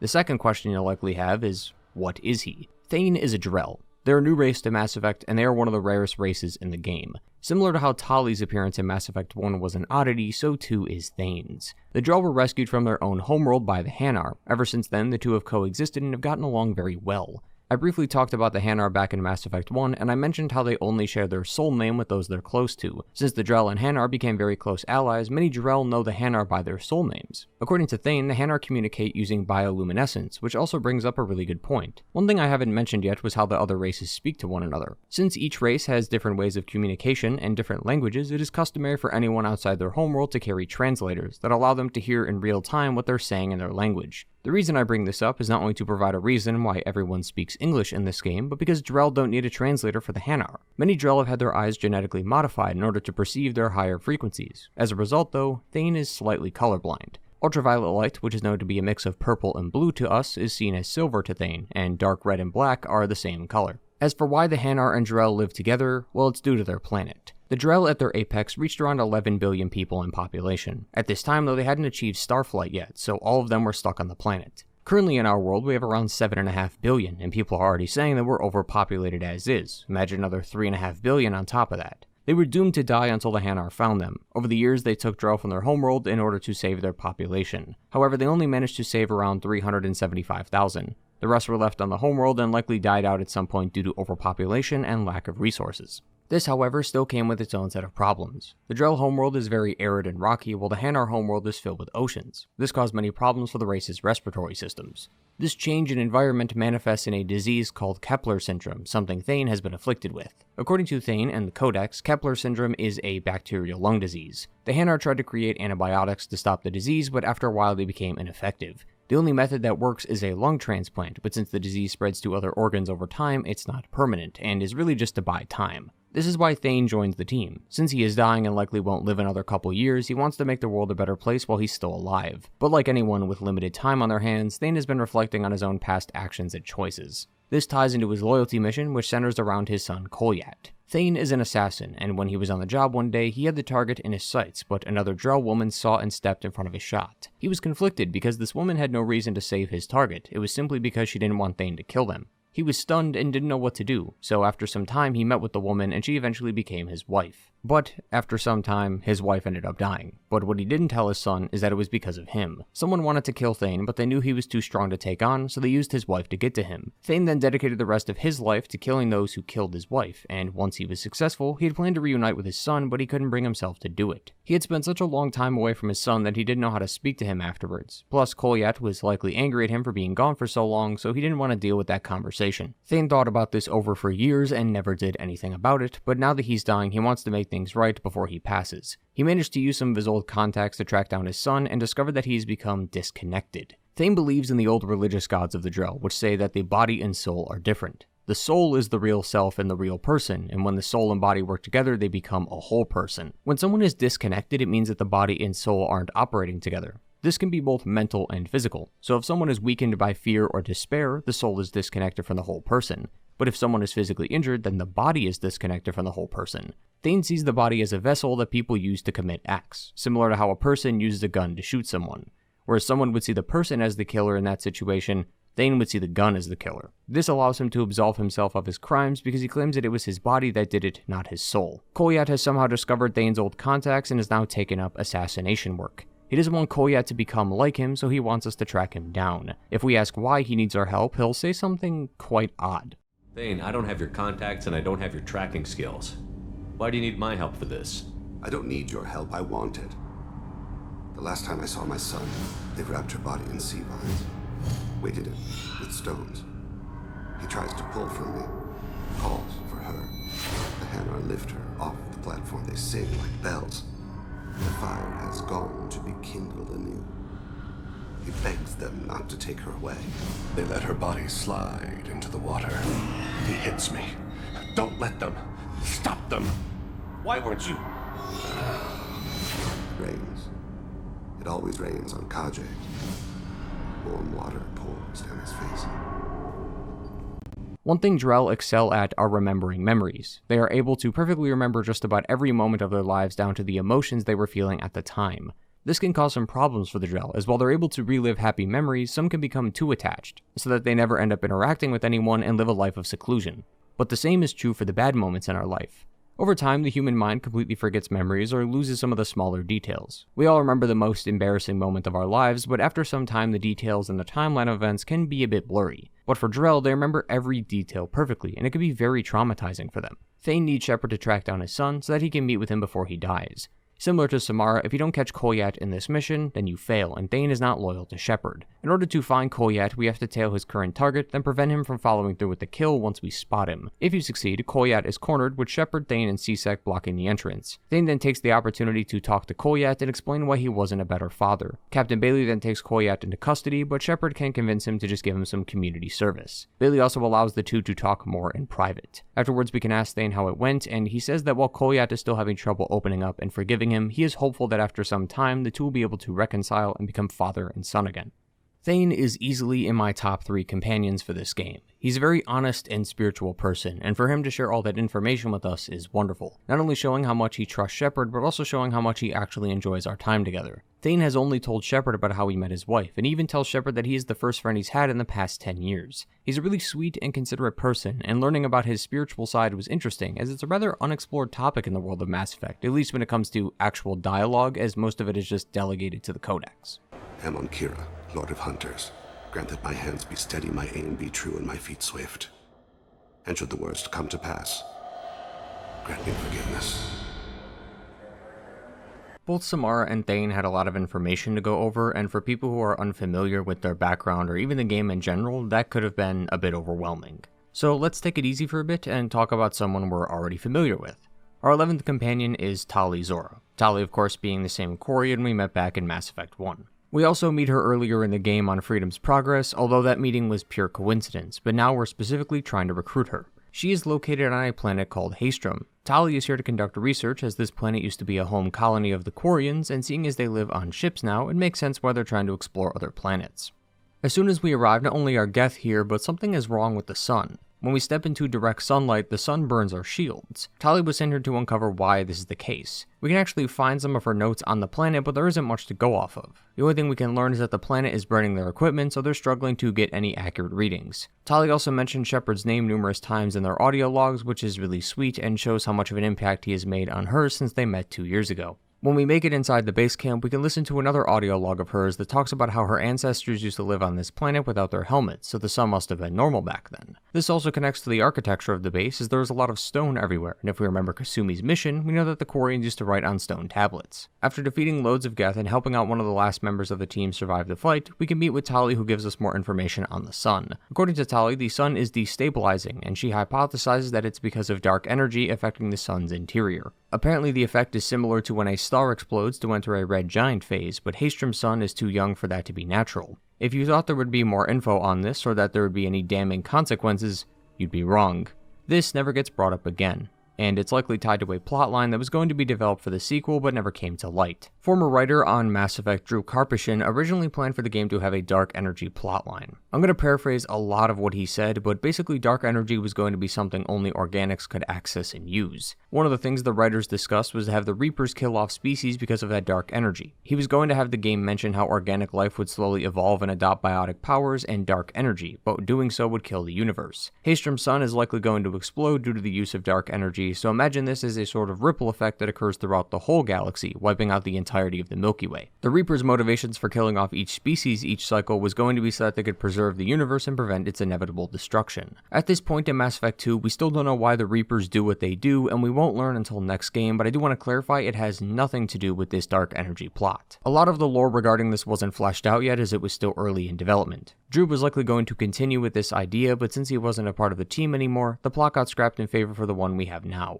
To this day, Haestrom's sun is one of the many things left unexplained in the Mass Effect universe, and it is a damn shame that we didn't get to see this original idea come to light. After saving Tali, we can ask her if she wants to join the team, and she is more than happy to. Similar to Garrus, Tali doesn't need a reason to join. Not only is she with Shepard again, which is reason enough, she's already aware of the Reaper threat, so she doesn't need to be convinced. Once Tali joins, though, things get a bit hostile. We know from Freedom's Progress that Cerberus attacked the fleet, so she's very reluctant to talk with any of them. Just like many of the companions in this game, even though they are a part of Cerberus, they aren't working for them, they're working for Shepard, who just so happens to be employed by Cerberus. To make things worse, right as soon as she's about to leave, Jacob introduces her to EDI, who is an AI, and given her history with the Geth, she is even more displeased to hear that news. Just like in Mass Effect 1, Tali will be in the ship's core making sure it runs smoothly, but after some time she'll run into a problem. Tali has been called back to the migrant fleet so that she can face trial for treason. Apparently Tali has been accused of sending live Geth back to the fleet, but she claims to have only sent parts and pieces. So being the helpful commander we are, we're going to help Tali out again. Not only is this a great mission because we get to help her out, but we finally get to visit the migrant fleet. From what Tali has told us, the migrant fleet sounds like a marvel, and it is marvelous indeed. The fleet consists of 17,000 ships, which is so many that it could take days for all the ships to use one mass relay. That's also 17,000 ships flying together in a group. Just the idea of that sounds amazing. As we approach the fleet, we hear Tali call to them as Tali Zora Vasnima Naraya. The Naraya was a part of her name in Mass Effect 1, but the Vas Nima is new. Basically, in Quarian language, Vas means the name of the current ship you serve on, and Nar is what ship you were born on. So Tali serves on the Nima, but was born on the Raya. This will change as Tali's new name is now Tali Zora Vas Normandy, as the Council had her name legally changed now that she serves on Shepard's ship. Right after this, Tali also lets them know that they will need a security and quarantine team because the Normandy is not clean. As we know, Quarians, due to their weak immune system, take their cleanliness very seriously, so making sure the ship is clean will ensure that no bacteria or germs will infect them. Once again, more small pieces of insignificant lore that I'm more than happy to learn about. Once we get to the trial, we get the unfortunate news that because we're the captain of the ship Tali belongs to, we have to represent her in the trial. This is told to us literally 10 seconds before one of the admirals says that the trial will be easy, as the only rule they have is to present the truth as best as possible without using legal tricks and political loopholes. How ironic. Even worse, Tali is told right then and there at the trial why her dad is not present, because he's likely dead. Despite how much of a disadvantage Shepard is in right now at this trial, he gets a lucky break, as he offers to go to the ship that was attacked to find out what happened. It sounds a bit weird to stop a trial like this, but Shepard can tell the board that the safety of the fleet comes first, which they agree on. This not only makes Shepard look nice in front of the board, but also allows him and Tali to get more knowledge on what exactly happened here, as it's possible they could exonerate Tali if they find the right evidence. Before we leave, we can meet with some of the admirals to get their thoughts on the trial and even their own ideals. The admirals that were present at the trial were Admiral Zen, Chorus, and Han Garel. Admiral Zen is more concerned about the safety of the fleet over anything else, but also has no issue studying the Geth, as she wants them to go back to the servants they were supposed to be. Admiral Han Garel also wants the fleet to be safe, but he wants to go to war with the Geth so that they can retake their home, and Admiral Chorus is a Geth apologist. He believes that the Quarians were wrong to destroy them. He wants the people to focus on finding new colonies to live on rather than retake their old homeworld. Tali's aunt Shala Ran, who announces the trial, doesn't sway any particular way, and Tali's father Rael is likely dead, so his spot on the Admiralty board will need to be filled. So currently, all the admirals are at a standstill regarding their decisions as the party is all split. The other people we meet here are Cal Rieger, who we met on Haestrom, and Vitor from Freedom's Progress. If we chose to give Vitor back to Tali, we can see that he's slowly but surely making a full recovery. If we gave him to Cerberus for questioning though, he'll still be here, but he doesn't seem to be improving. In fact, he is scared of our presence. If Cal was either told to stand down during the fight or told to help and Shepard manages to kill the Geth Colossus quick enough, Cal will survive. Other than that, he's dead. After talking with everyone, we can proceed to the ship. Most of the encounter is fighting, but every now and then a log or datapad is found with some info on the crew. It seems like the crew here was performing experiments on Geth systems, as they were trying to look for new ways to overcome the Geth. It's some info on what was going on, but not enough to explain as to why the Geth are on board the ship. In the room next to them, Shepard and Tali find Tali's father, who died during the attack. You can use a Paragon Interrupt to comfort her, and it's a really sweet moment. Tali is genuinely one of the nicest companions in this trilogy, and she clearly doesn't deserve to go through this, so hugging it out lets her know that she's not alone in this world. After their quick hug, Tali finds a message from her father, and it's about what to do when she finds the message. Rael knew that his daughter would want to find him, so he left her a message fully knowing she would find it. This makes her feel a bit better, as it shows that her father, even in his final moments, still wanted to help his daughter. At the end of the level is where the real evidence is shown. Rael and the crew of the ship wanted to create live Geth so they could test weapons against them, but they were too ambitious and the Geth escaped and killed the crew. One of the crew says that they would be able to get more progress done had Tali actually sent active Geth instead of parts. But her father purposely wanted Tali out of this business so that she wouldn't be put on trial. He wants no harm to come to her because he wants her to be safe. He was also incredibly dedicated to this project because he promised Tali that he would build her a house back on their homeworld before he died. But as we can see, the love of his daughter clouded his judgment and ended up getting the crew and himself killed. While we have enough evidence to prove that Tali is innocent, we run into a problem. Presenting this info would exile her father, which would remove his name and accomplishments from all the Quarian data, almost like he didn't exist in the first place. Even though he is dead, Tali doesn't want her dead father to be known as one of the worst war criminals in Quarian history. So Shepard is presented with a few options at the trial. If you go to the trial and show the evidence, Tali is innocent, but you lose her loyalty because we exiled her father.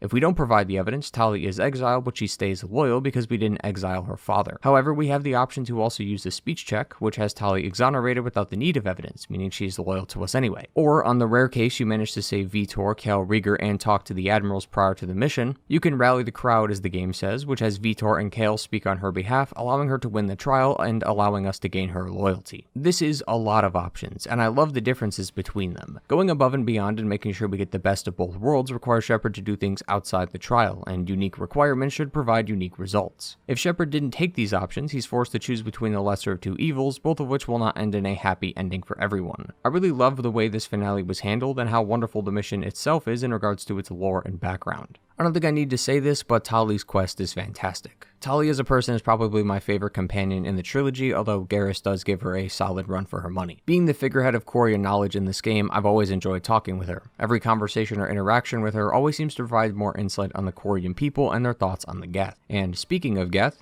we should probably wrap this whole section up by talking about our final companion in the game, Legion. Legion is found during the Reaper IFF mission, which would have been included in the Collector section when we discussed those missions about a century ago, but I wanted to hold off on talking about it until now. As a recap, we need to find the Reaper IFF because the Reapers use a friend-foe system to determine who can cross the Omega-4 relay safely. This IFF will make sure we don't get killed immediately upon using the relay, and there just so happens to be one on a derelict Reaper floating in the middle of space. After entering the Reaper, we can see that a research team has set up a base here in order to study it. As you would expect though, things went wrong pretty quickly. Not only are there husks here, which implies that the crew was killed, but there was a recording of two guys who apparently had the same wife. Their memories seem to be merging with one another, which is why they can recall the same exact details about their wife. Clearly the crew is going mad and being indoctrinated, and another audio log will confirm this as one of the crew talks about some god, likely in reference to the Reapers. Once Shepard makes it further into the Reaper, a husk shows up behind him, but luckily a sniper is able to save him until it's revealed that the sniper is a Geth. But this is no ordinary Geth, as it is our new companion Legion. Once Shepard finds the IFF, we can meet with Legion, but he's knocked out by one of the husks. Shepard then destroys the Reaper core and takes Legion back to the ship.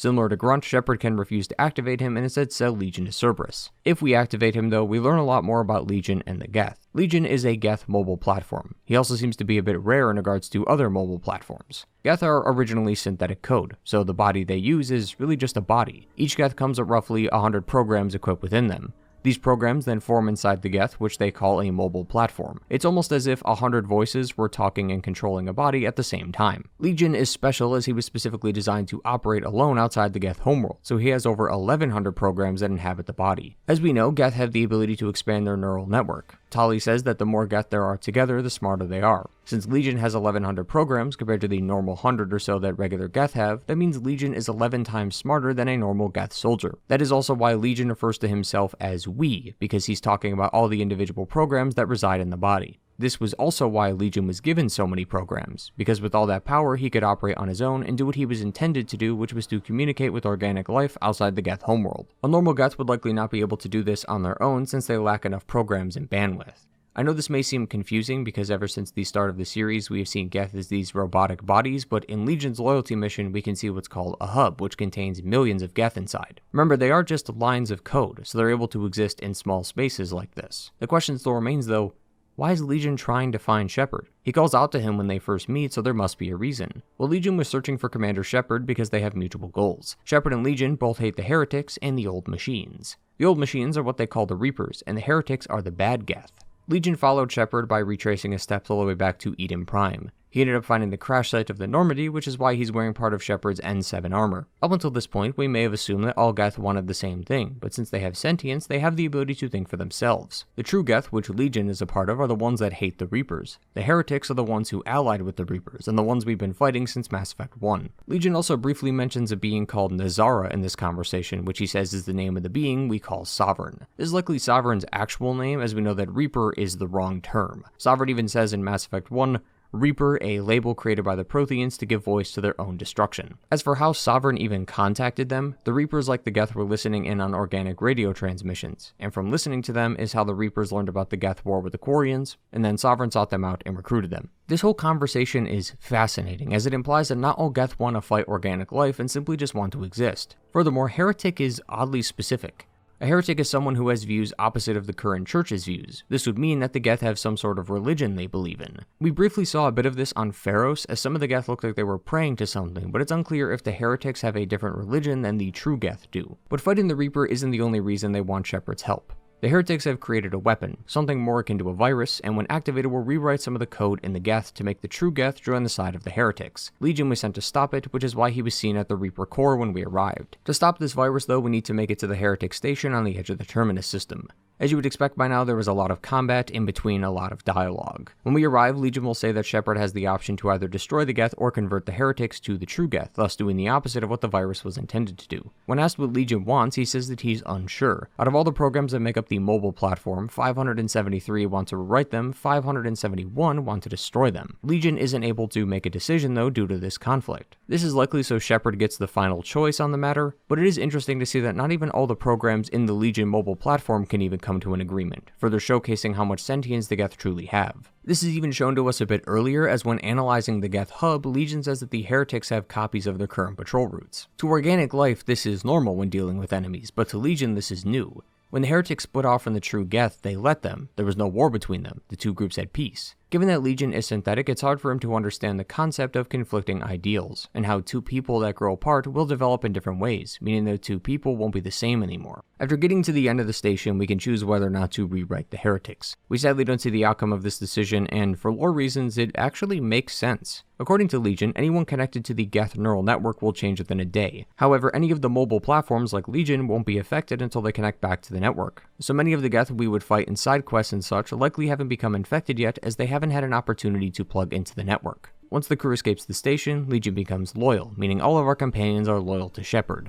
As you would expect though, Tali and Legion don't get along, and the two have a disagreement. Legion was trying to scan Tali's Omni tool and send back data about the flotilla to the Geth. Legion found data that suggested the Quarians were performing weapons tests and were discussing plans of attacking the Geth, so Legion figured he would warn them. Similar to Jack and Miranda, you can either use a speech check or pick a side. If the speech check is used, then Legion agrees to not transmit the data he found, and as thanks, Tali will provide Legion with non-classified data about the flotilla, so both parties are satisfied. Despite how angry Legion might make you because of this decision, we have to remember that Legion was only going to send the data because his people would be attacked. The Geth are not really as dangerous as they are made out to be. Yeah, they were created by accident and their first interaction with organic life wasn't great, but they still want to interact with organics and be able to live on their own without being threatened.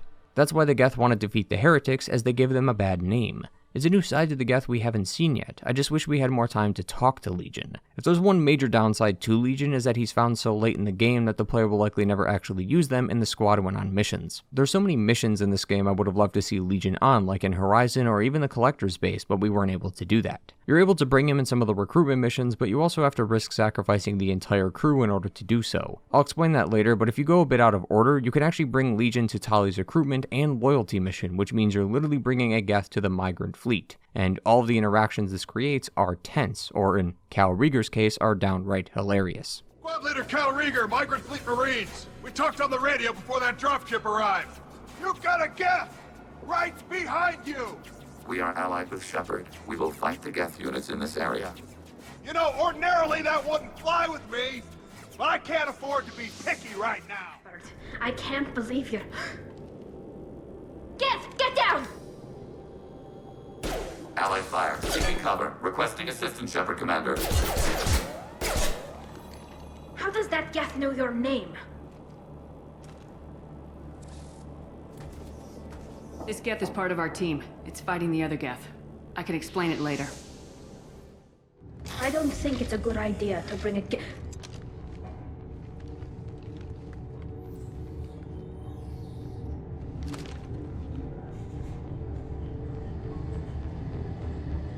Get that damn thing off my ship before you start an incident that makes the Ascension Project fiasco. You're defending your ship. I respect that. But don't try to intimidate me, Captain. Or what?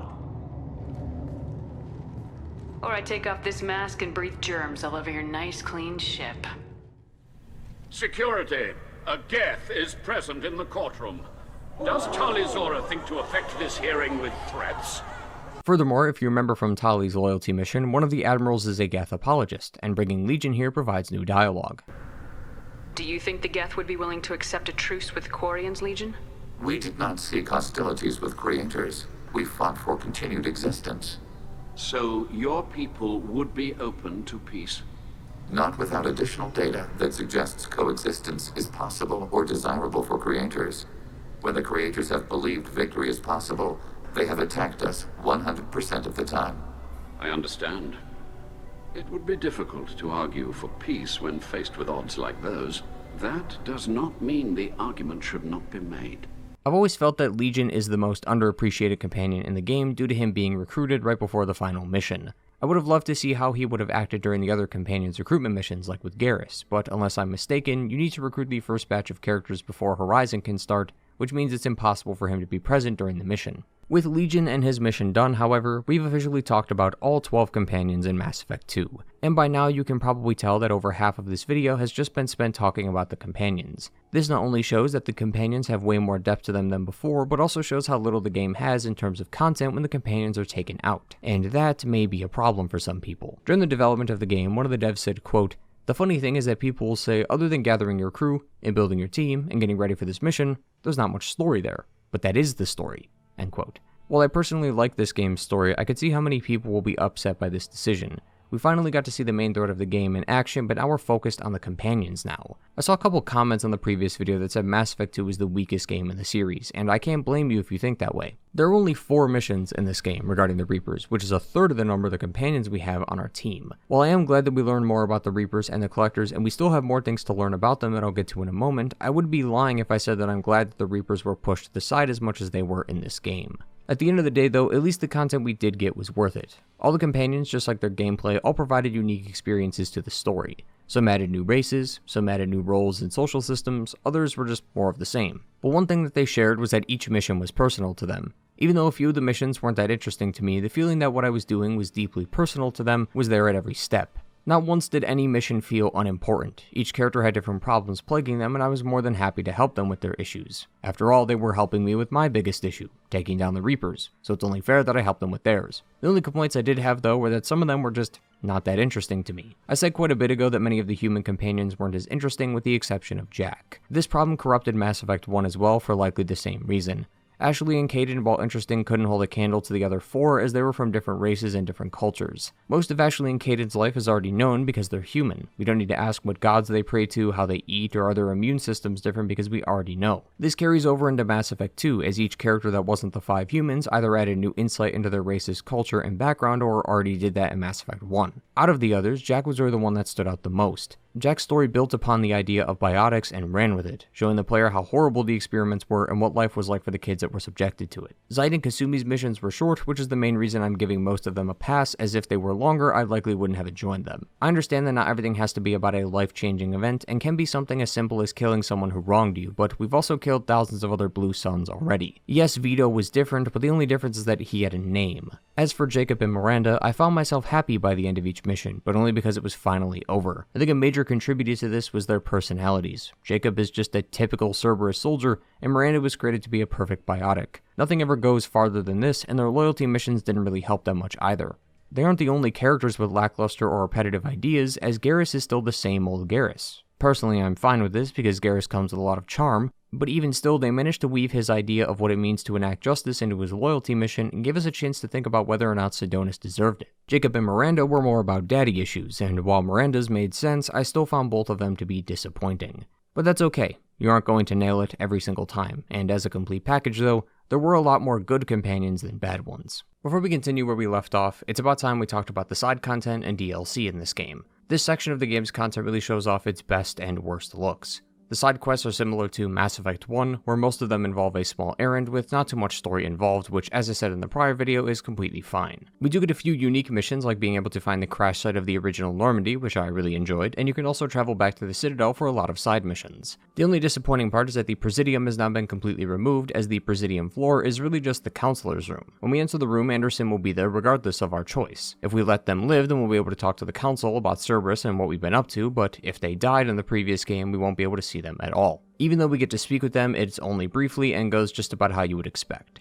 They still don't believe in the Reaper's existence, and when told to visit Ilos and meet Vigil, they claim they did, and Vigil was deactivated prior to their arrival. The Council's fate as a decision feels absolutely useless in this game, as we barely interact with them. They do appear more in Mass Effect 3, so we'll have to revisit this choice later, and that also brings up a good point about the decisions of this series. The only major decisions that we get to see in this game is Rex's fate and the Rachni Queen, but even then it's just one conversation with each of them. Hell, we only get to see the Virmire survivor once for 3 minutes. Ilium is where the decisions started taking form, but even then it was just a few short interactions and that was it. Similar to the Council, all of these will have more impact in Mass Effect 3, so we'll talk about them again later, but this decision to not showcase our choices just makes this game feel so disconnected from the rest of the series. And as we just talked about, the main content already feels disconnected as is thanks to the Reapers taking a backseat in the narrative. Mass Effect 2 really doesn't provide a lot of reason to actually care about our decisions, making them not feel as important as the previous game made them out to be. I want to move past this content though, as what I really want to focus on is the planetary exploration, or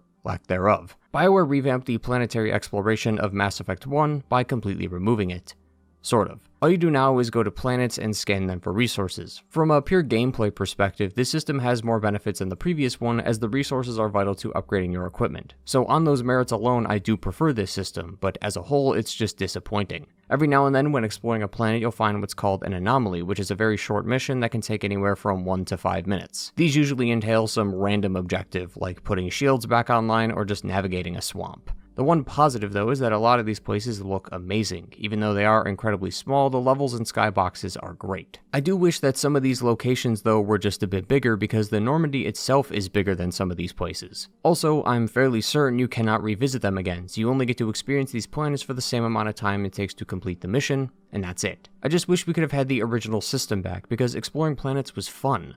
Yeah, they weren't great, but at least we got to do them. I just don't think removing it entirely instead of fixing the problem was a good idea. It makes the world feel smaller as a result. The removal of this also makes me hate one of the DLCs in this game more than usual. The Firewalker DLC is probably the worst content in this entire game.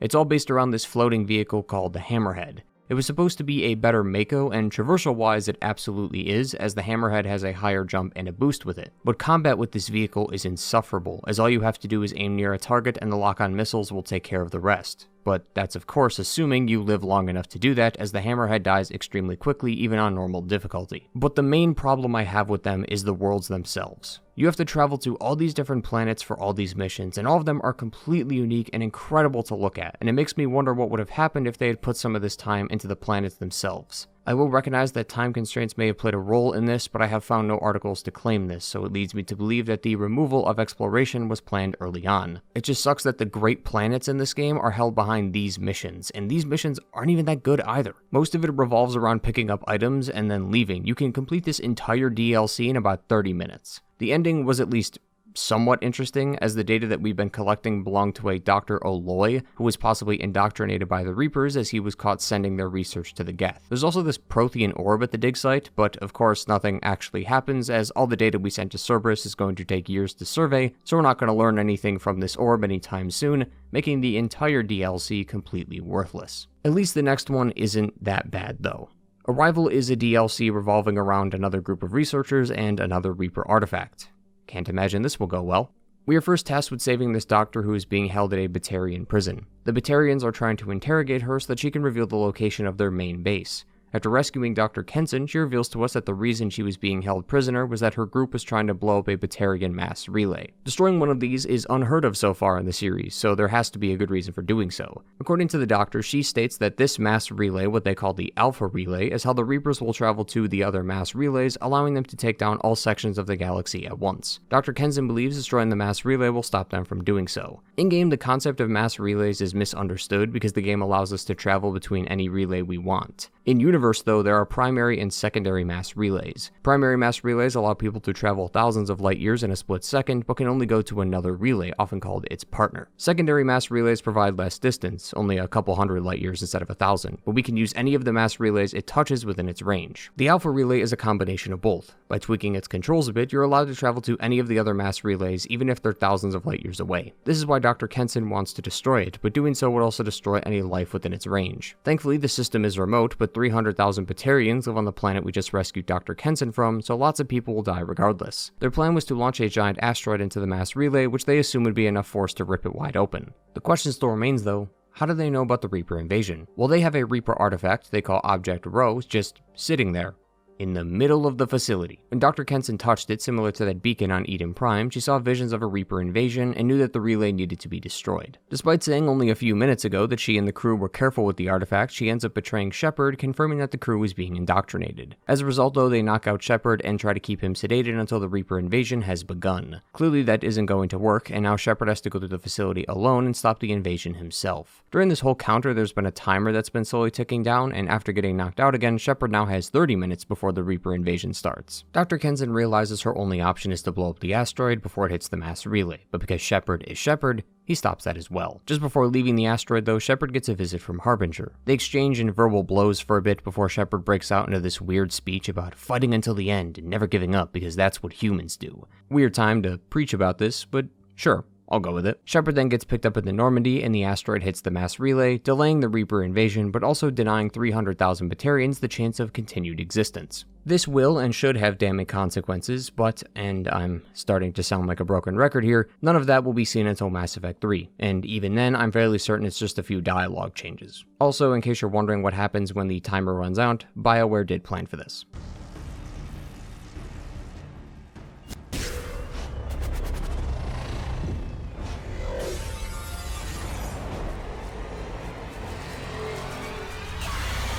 Despite it looking like a vision of the future, this is really what happened after the timer hit 0, and we can see that the Reapers killed everyone. As extra content, Arrival wasn't too bad. Its first half was rather boring, but it started to pick up speed towards the end, which was nice, but this story structure was replicated in the next DLC, Project Overlord. As soon as we start the DLC, we're flown into a different planet, and on the planet is a Cerberus research base. Everyone on the station has been killed as Geth have overrun the facility. While I don't mind it that much, this recycled plot of people toying with Geth or Reaper artifacts because they think they're different from everyone is getting a little played out. The only member of the crew who's alive is Archer, who says that their VI went rogue. I understand how important this conflict between organic and synthetic life is in this game, but I really don't think we need to rehash the same scenario a dozen times. To its credit, how this happened was at least different. Archer's brother David is a genius due to his autism. He was able to mimic the Geth language at one point, allowing him to communicate with them. Archer figured that by interfacing a human mind with a VI, they could control the Geth, and their guinea pig for this test was going to be David. I think the main issue with this DLC is the pacing. It took roughly 90 minutes to complete all the content, but it wasn't until the last 10 that the story actually started taking shape. Everything else before that, while technically necessary for the plot to progress, was really just busy work created to extend the DLC's runtime. All you do before this is just travel to these gorgeous environments and just hit a couple buttons and fight a lot of Geth. Once we do make it to David though, we can see how traumatizing these tests were for him. David is strung up and not only has 2 giant tubes going into his mouth, but various other devices that are piercing his skin. It looks pretty awful. We're also given the choice of freeing him or letting him stay like this, both of which are shown... you get the point already. Mass Effect 3. Overall, these past DLCs aren't too bad, but they just don't generate a lot of excitement for me. I left these DLCs thinking, oh, okay, well, that was cool, I guess. They just kind of existed. They weren't good or bad, just middle of the road. I like the attempt at trying to create a new plot for the player to uncover, but it's just the same scenarios that we've seen hundreds of times already. Many of Mass Effect 1's side quests, at least the ones that were on the planets, ended in the same way, so it's hard to feel excited about the 5th Geth invasion or the 4th Reaper indoctrination. I can maybe see these being created as a way to show how much of a threat the Geth and Reaper are and how organic life will always be doomed to repeat itself no matter what happens, but I don't need DLCs to tell me that. All you have to do is just play the game. Indoctrination and Geth have practically become a buzzword at this point, but I'm surprised no one on Ilium is using it for their marketing schemes. Reapers indoctrinating researchers? Geth attacking another colony filled with a bunch of red arrows and circles like it's a YouTube thumbnail? Like, yeah, no shit, they've been doing that since the series started. But I guess this ended up having its benefits. A large group of terrible content makes the one time it actually is good stand out more, and Lair of the Shadow Broker is that content. Lair of the Shadow Broker is easily the best DLC in this game, as not only is there no Geth or Reapers involved at all, but it also involves Liara attempting to kill the Shadow Broker. Now that is a great sales pitch. To actually start the DLC, we must meet with Liara first, who we can see has taken after her mother, Matriarch Benezia, as she says the same line she said when we fought her. Liara has been using her time since Mass Effect 1 wisely and has become a very well-respected information broker. We also talked a bit earlier about how she was paid by Cerberus to retrieve Shepard's body before the Shadow Broker gave it to the Collectors. She also lost Farron during that job and has vowed to stop the Shadow Broker ever since. Thanks to the Illusive Man though, we're able to give Liara a bit of information that could help her catch him. Before we join Liara on this adventure, she has a few jobs for us. nothing major, it's just connecting data points and trying to find someone called the Observer, until we realize that Nyxeris, her assistant, is the Observer and was likely going to take Liara out for the Shadow Broker. After we help Liara, she tells us to meet her at her apartment later as she needs time to look over the information. But by the time we arrive though, things have gone wrong. Apparently, Liara was almost assassinated in her home. There's already a squad of police here who set up a crime scene in order to find out what happened. Their leader, though, stands out from the rest, and this is because Tella Vasir is a Spectre. This is the first time we have seen a Spectre in this game, as the last ones we saw were Nihilus and Saren. We end up working together with Tella to solve the crime, and honestly, I was very excited about this. I was really hoping she would have been a part of the squad as a temporary companion, as we haven't been able to team up with a Spectre before. It would have been a nice change to the gameplay, as Shepard is now on equal footing with someone for once. Tella needs our help figuring out what happened, so we look around her apartment and we can examine a few of the art pieces she has on display, like Shepard's armor. Seems like everyone in the galaxy is more worried about Shepard's armor than Shepard himself. We can also see that Liara hasn't let the business change her, as she is still the over-obsessed person we know from Mass Effect 1, as she has various Prothean sculptures and even a painting of Ilos. Once Shepard touches the picture of the Normandy, the picture changes to a Prothean dig site, which looks to be the same one we found her in last game. This was a clue given to Shepard by Liara, as she is hinting at the Prothean sculptures in the room. Upon touching one of them, a device pops out that houses a recording of Liara and her contact Saket. Apparently, Saket was able to narrow down the location of the Shadow Broker, so she left to go meet him in his office in person. Shepard and Tella make it to the office, but just a bit too late, as the whole office was bombed. Tella and Shepard split up before meeting in the middle, and I gotta be honest, I did not see this coming. Tella is not only working for the Shadow Broker, but she also broke into Liara's apartment. She hid her true motivation so that Shepard could give her all the information she needed, as she didn't get a chance to kill Liara the first time. I think I was so blinded by the fact that we were actually working with another Spectre and possibly going to be on the same squad that I didn't see the betrayal coming. Looking back on it though, it is a bit fishy that a Spectre was working with the police on what seemed to be a routine break-in, but I hadn't considered that at the time. The crew then chased Tella through the building before getting into a car chase, which is another thing I didn't expect to happen in the DLC. We have to avoid a lot of cars during this chase, and hearing Liara get more and more agitated during this really makes it worth it. She's got reinforcements! What kind of guns does this thing have? It's a taxi. It has a fare meter. Wonderful. Truck. I know. Truck! I know. There we go. You're enjoying this. Lair of the Shadow Broker is really good at just letting loose and getting out as much personality as possible. A lot of the main content is very heroic. Shepard, whether Paragon or Renegade, is still a hero and acts like one. Since the DLC doesn't focus on major threats to the galaxy, it allows the characters to let their hair down a bit and just be witty with each other. Shepard catches up to Tella, but ends up taking a hostage. You can comply with her, but I prefer to use the speech check, as this is one of the few times the Paragon speech ends up dipping into the Renegade a bit. Shepard literally tells Tella that he had sacrificed countless human lives to save the Council and brought the Rachni back to the galaxy, so one human woman is nothing to him. Clearly Shepard was bluffing in a sense, as he wasn't going to shoot the woman because she means nothing, but it was really to give Liara enough time to chuck a table at her. Shepard and Liara then have to fight Tella, and whether intentional or not, this fight really showcased how far Liara has come as a biotic. She has this ability called Stasis, which freezes and knocks the opponent down. Even if you upgrade the ability just once, the cooldown is so fast that you can literally stun lock Tella for the whole fight. Yeah, she was still difficult due to her health, but she barely got the opportunity to attack. This may have also been combined with a lot of the other biotic upgrades I researched, which were increased damage and cooldown speeds, but with Liara's help we were easily able to defeat her. Before Tella dies though, she says that the reason she was working with the Shadow Broker was because his info saved the Council a few times, so if he needs a few people to disappear, she will gladly pay him back for his help.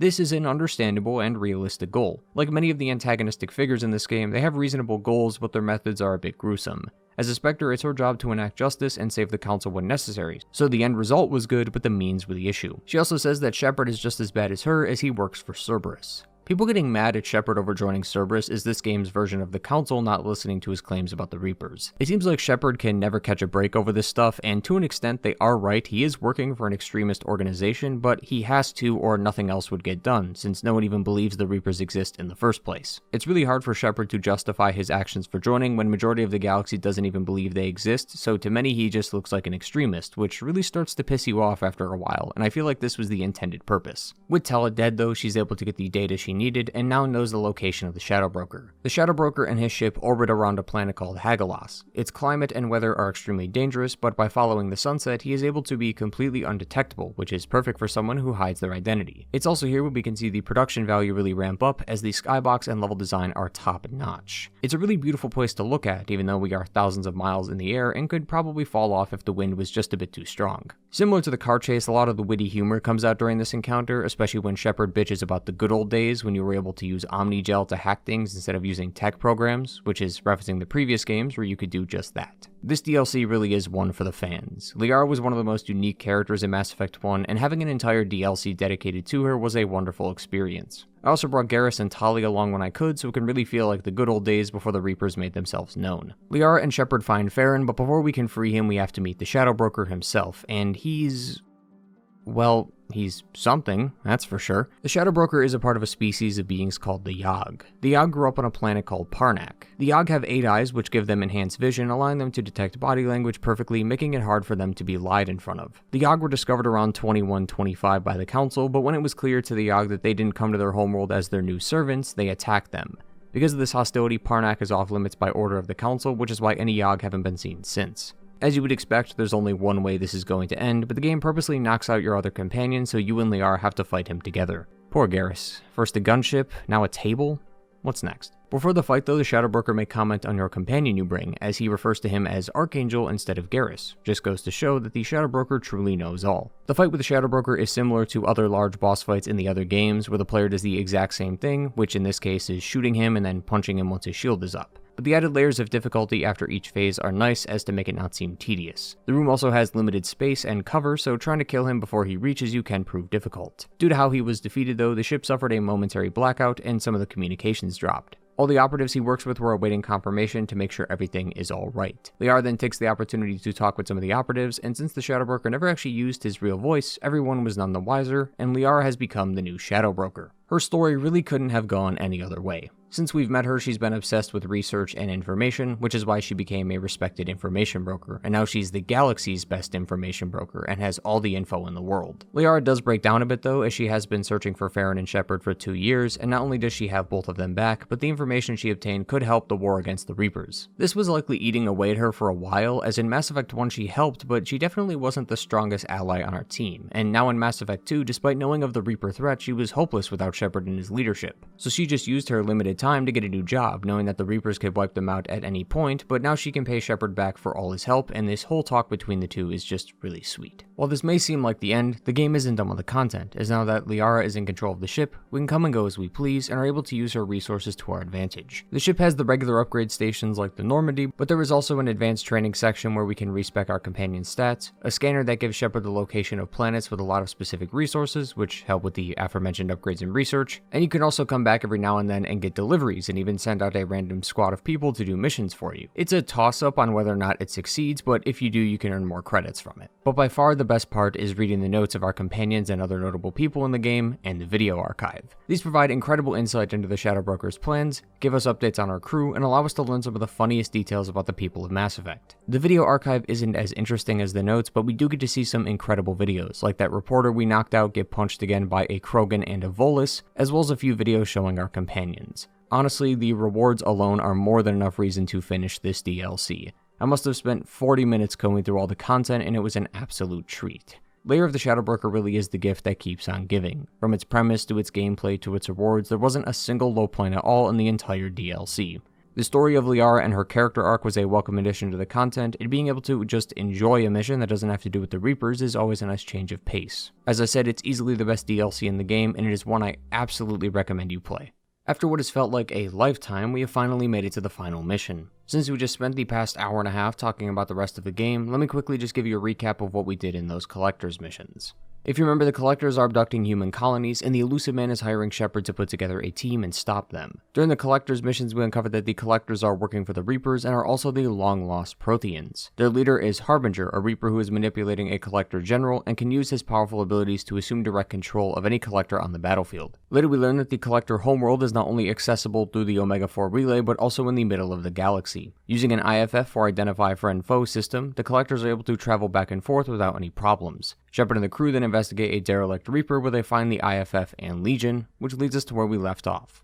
This is technically the point of no return, but it's actually before you start the Reaper IFF mission itself. After you find the device, EDI will plug into the Normandy, and since the Normandy needs time to sync with it, Joker and EDI urge the crew to take the Cerberus shuttle. This may have inadvertently saved their lives, as right after this happens, the Collector ship arrives and abducts the crew. The IFF was actually transmitting the Normandy signal to the Collectors, allowing them to know where they were at any point. We get the chance to play as Joker momentarily, and with the help of EDI, we managed to not get caught by the Collectors.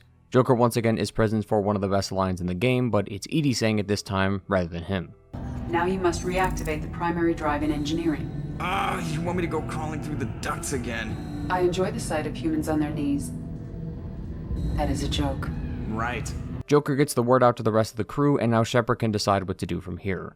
Earlier I said the point of no return starts before the IFF, and that's because we're now on a time limit. Every mission or so, some of the crew will die until we reach 4 missions and everyone but Dr. Chakwas is dead. We're only allowed to do 1 mission, assuming you want to get the best ending, which is usually reserved for a Legion's loyalty mission, although it is possible to do this before EDI finishes the IFF. Once you leave to find the crew, we are now in the final mission of the game, the infamous Suicide Mission. Many choices we make in this series create branching pathways. Some players go down one path, others go down another.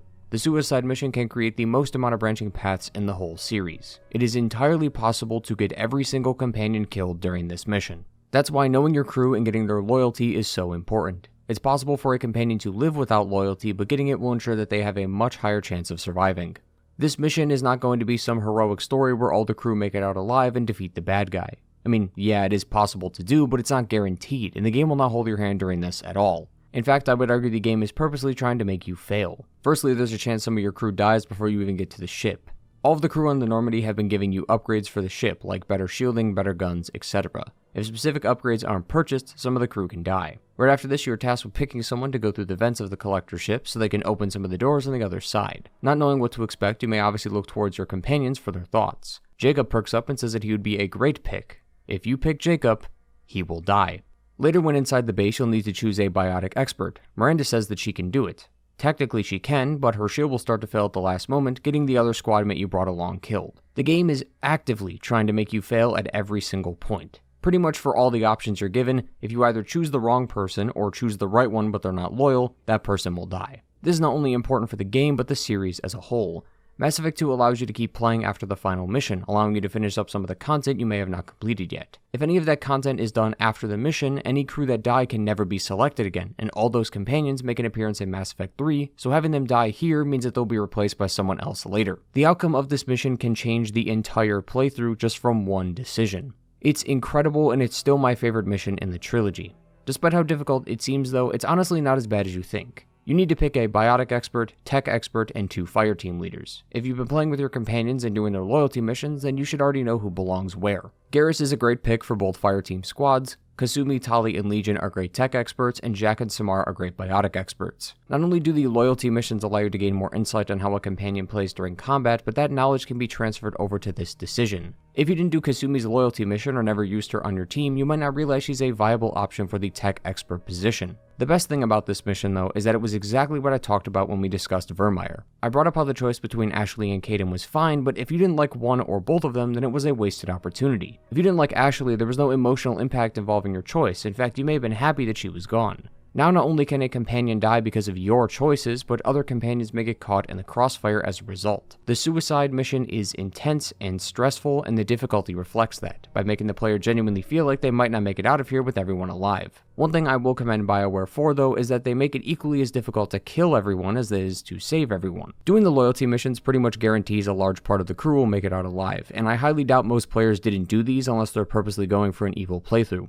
Furthermore, there is a secret third ending to this mission. If you manage to get to the final part with less than 2 companions, then Shepard will sacrifice himself and die, giving you the worst possible ending. To do a proper evil playthrough that is good enough to carry over into Mass Effect 3, you'll need to have 2 of the crew survive, and getting that to work is a pain in the ass, at least for how I was trying to do it. As you know, I've been going through the games twice, and I wanted to do an evil playthrough to not only show what happens to the choices in-game, but also who replaces our dead crew next game. But since all of them cannot be dead or we fail, we need to save at least 2 of them, but it needs to be the least important crew members on the team, as characters like Tali and Garrus have important roles in the next game. Thankfully, with the help of some guides, I narrowed it down to Zaid and Morant. This creates the worst possible ending, as their contributions in Mass Effect 3 are the least important. It was surprisingly a lot harder than I thought to make sure both of them lived while the others died, which really goes to show you how a lot of this mission is really out of your hands. Even if you are trying to skew things in your preferred favor, you still might not come out on top. This entire mission is mostly focused on combat, is trying to add in major story plots while the player is worried if they accidentally kill the companion would cause them to miss out on some key info. It's not until the final part of the level where we get our last bit of information on the Reapers.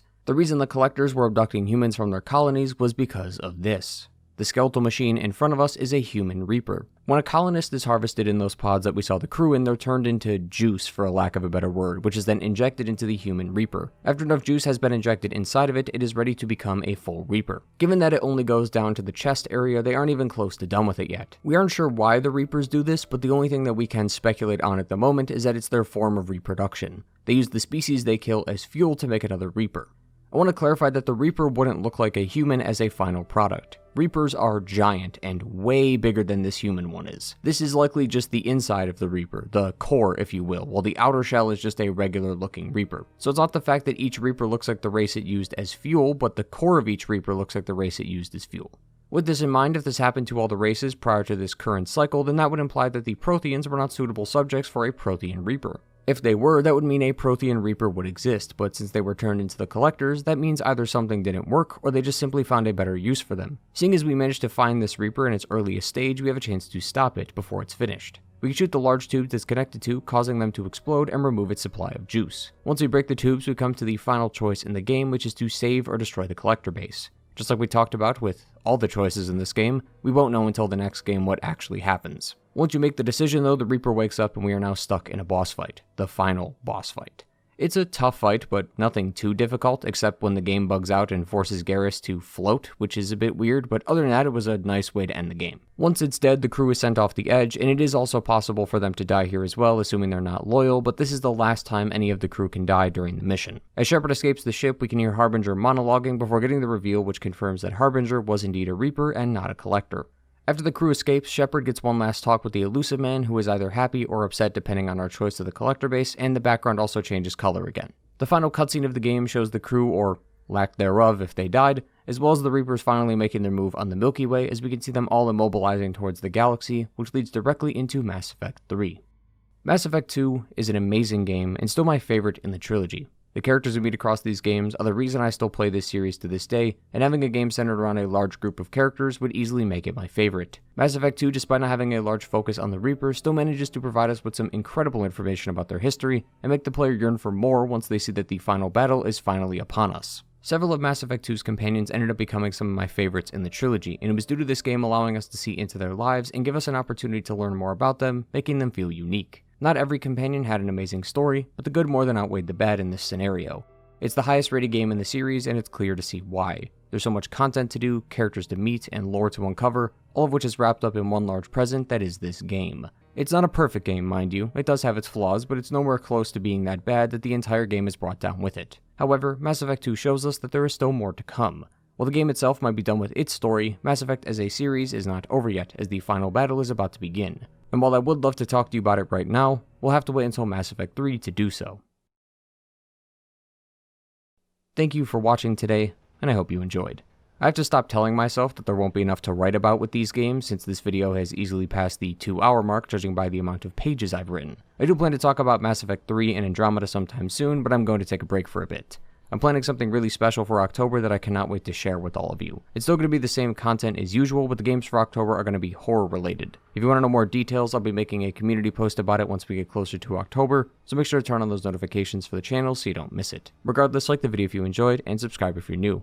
As always, thank you to my returning viewers for coming back to another video, and with that, take care everyone. Goodbye.